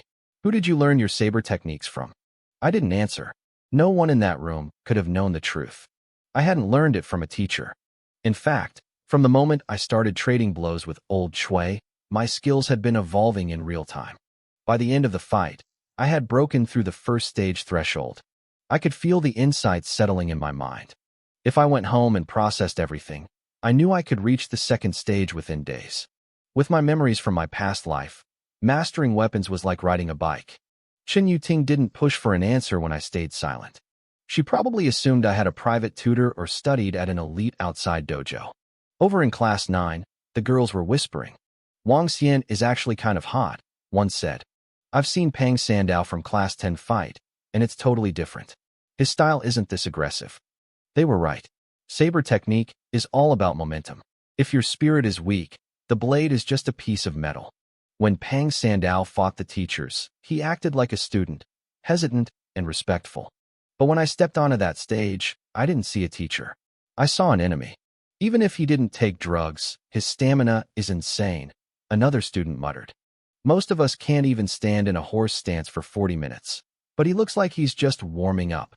In a school where everyone wanted to look elegant with a sword, I had just given them a wake-up call. Swords were graceful, sure, but a saber was a mountain. It was heavy, dominant, and absolute. Yi Mingwei watched me through the gaps in her towel as she wiped her face. Just like him, she whispered to herself. Dominant and unreasonable. All right, everyone, fall in. Old Chui shouted, waving his hand. He took a deep breath, looking at me with a complicated expression. He was a pro. He saw things the students missed. He knew my technique wasn't at the first stage when the fight started. I had broken through during that final strike. Before that, I had been surviving on raw power, speed, and perfect timing. He couldn't wrap his head around it. How could a slacker who had been failing for 2 years suddenly possess the combat instincts of a veteran? Most students would have crumbled after 3 moves. But I had pushed my 0.6 vitality to its absolute limit. Even professional martial artists struggled to exert 100% of their theoretical power, yet I had made it look easy. The truth was, I hadn't even reached my limit yet. With my godly meridians, I could output over 1,000 pounds of force if I went all out. I was just playing the part of a 0.6 vitality student perfectly. Students, Old Chui said, his voice deep and serious. Wang Xian's progress teaches us a vital lesson. Senior year is the most critical time. It is never too late to pursue the path of martial arts. The crowd went quiet. I know some of you are just waiting for your awakening to change your fate, he continued. I won't deny that talent matters. But talent isn't the only way to change your life. Some students nodded, but most looked skeptical. They still believed in the shortcut of a lucky awakening. Teacher, Zhou Su Kuan interrupted. How did you draw that circle on the ground and deflect everything without moving? What was that? Old Chui smiled. That's footwork. Specifically, the square inch technique. It means moving within a tiny space so perfectly that even falling dust won't touch your clothes. It's a 3rd stage technique. The students' eyes lit up. It sounded legendary. Don't get ahead of yourselves, Old Chui warned. You aren't even close to that level of body control. If you want to improve, practice the plum blossom pose. Work on your reactions. Your goal right now is just a millisecond reaction time. The excitement faded. Basically, he was telling them they needed to learn to walk before they could fly. I hid a small smile. I had mastered the square inch technique back in college in my previous life. After the class ended, Old Chui pulled me aside. Wang Xian, be honest with me, he whispered. Did your martial talent awaken early on its own? Sorry to disappoint you. Teacher, I said. I don't think I've awakened anything. I understood why he asked. When a talent awakens, the hidden power usually causes a massive spike in vitality. A 0.5 could jump to a 1.0 instantly. If it happens spontaneously without external help, it usually means the person is a once-in-a-century genius. Old Chui stared at me for a long time. My vitality hadn't jumped that much, so he dropped it. Then your saber skills, where did they come from? I had my lie ready. I've been playing a lot of Martial World, no sword lately. Old Chui blinked, then laughed. The VR game? You've been practicing your blade work in a simulator. It was a government-backed game used to raise the national martial arts level. It was about 90% realistic. Even grandmasters used it for virtual duels. It wasn't the same as real life, but if you spent thousands of hours in there, it translated to the real world. Not for 2 years, I said casually. Just recently. You have incredible talent for the blade then, Old Chui said, his eyes gleaming with excitement. We have a month left. If you have questions, come to me anytime. Our class has 3 spots for the elite martial arts track. I want you to fight for one. Since you've reached the 1st stage, you're eligible to pick a foundational saber manual. Go learn it. I headed straight for the high school's martial arts library.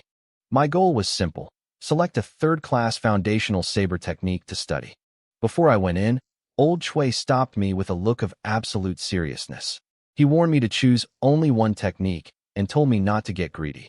He said if I could fully master a single foundational martial art within a month, my spot in the elite martial arts track would be guaranteed. I nodded in silence. In this world, anything labeled as a martial art carried lethal power. Most high schools only offered foundational levels. Above that were advanced techniques, which usually required a rank 3 martial artist to even attempt. Higher still were the superior techniques, reserved for those at rank 6. At the very top stood the national grade techniques. There were only a handful of those in the entire Dragon Kingdom. They were designed for martial gods. If you weren't a martial god, you didn't even need to think about them. Learning these arts also required a specific level of comprehension. If your blade skill was only at the first stage and you tried to learn an advanced technique, progress would be painfully slow, no matter how much of a genius you were.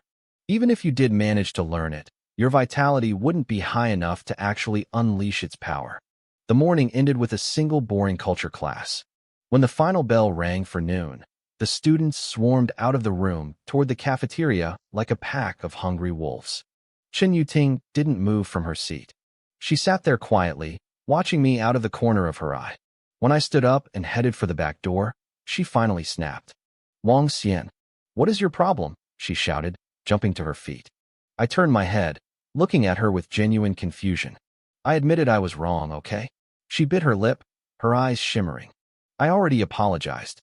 Can't we just move past this? I rejected Li Zihang. I've rejected everyone. Before, when you asked to have lunch with me and I said no, it was because you already bought me breakfast. I didn't want you spending more money on me, but you always used to come and ask me anyway. Now, you don't even bother. I stared at her, stunned. I realized then just how much of a pathetic simp I must have been in my previous life. She looked fragile and hurt, the kind of delicate beauty that could melt a heart of stone. "You said it yourself," I replied casually. "You were worried about me wasting money. So I'm not wasting it." She seemed to have expected that answer. "Fine. If you ask me to lunch, I'll pay for it myself. Do you really think I'm the kind of person who only spends other people's money? Aren't you?" I asked. She stomped her foot, her face flushing with a mix of shame and anger. She looked like a pouting child. "I'll pay this time, all right." She wiped the corner of her eye and took a step toward me. "From now on, I'll pay for lunch every single day."